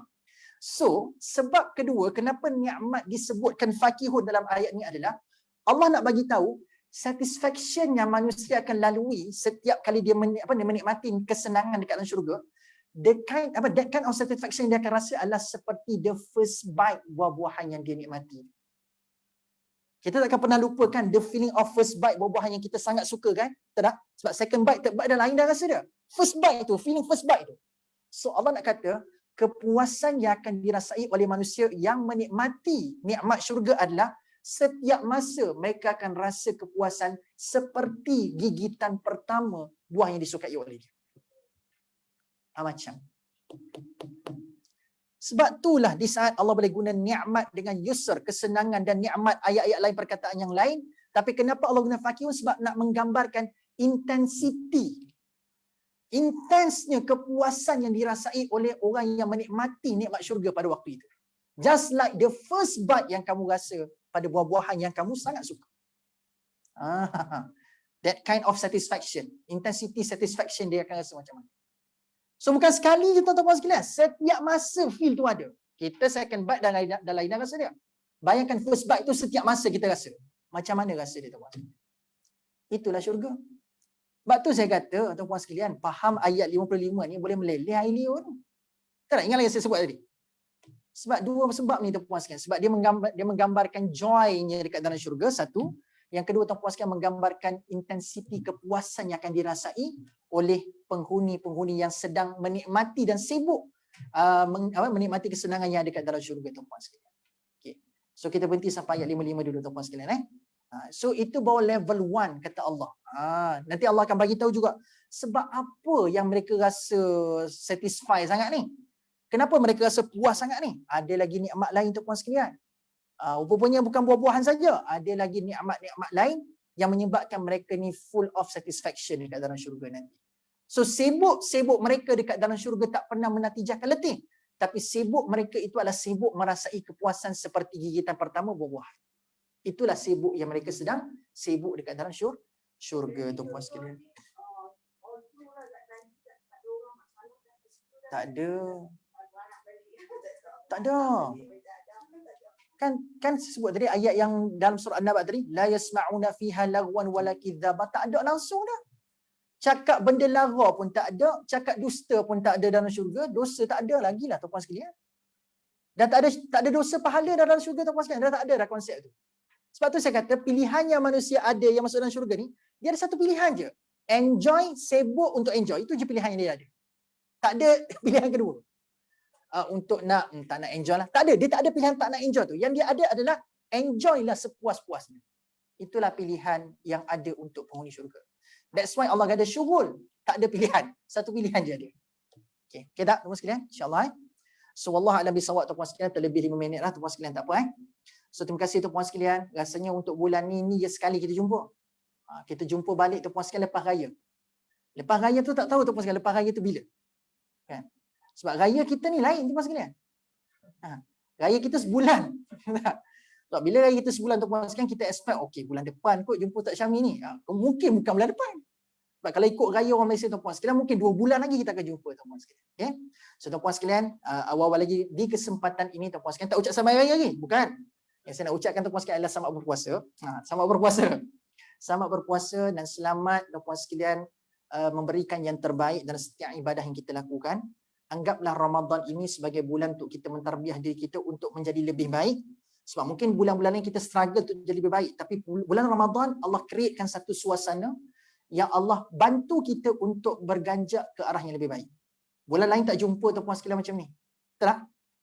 Bulan lain mungkin disebabkan ada faktor sekeliling yang menyebabkan kita susah nak berubah. Tapi kebetulan Ramadan ni semua manusia jadi baik belaka. Betul tak? So kita kurang hasutan orang sekeliling. Sepatutnya mudah untuk kita jadi lebih baik daripada sebelum ini tuan-tuan sekalian. Ambil peluang ini dan mudah-mudahan bila tiba 1 Syawal kita menikmati kemenangan yang sebenar insya-Allah. So ucapan yang terbaik tuan-tuan sekalian saya boleh berikan bukan selamat hari raya. Ucapan terbaik adalah taqabbalallahu minna wa minkum. Mudah-mudahan tuan-tuan sekalian Allah menerima amal kita dan amal saya dan amal tuan-tuan sekalian semua insya-Allah. Itulah kemuncaan yang kita nak dan itulah kemenangan yang kita nak pada Ramadan ini. Allah terima setiap amal yang saya berletih-letihan untuk lakukan insya-Allah. Wallahu a'lam bissawab. Terima kasih semua tuan-tuan sekalian. Jumpa lagi pada satu masa yang telah Allah tetapkan kita bertemu. Aqulu qawli hadza wa astaghfirullahal azim li wa lakum. Kita tangguh kuliah kita pada hari ini dengan membaca tasbih kafarah was suratul asr. Subhanakallahumma bihamdik asyhadu an la ilaha illa anta astaghfiruka wa atubu ilaik. Bismillahirrahmanirrahim. Wal 'asri innal insana lafi khusr illa alladhina amanu wa 'amilus solihat wa tawassaw bil haqq wa tawassaw bis sabr. Terima kasih tuan-tuan sekalian yang join di online dan juga di sini. Barakallahu fikum. Assalamualaikum warahmatullahi wabarakatuh.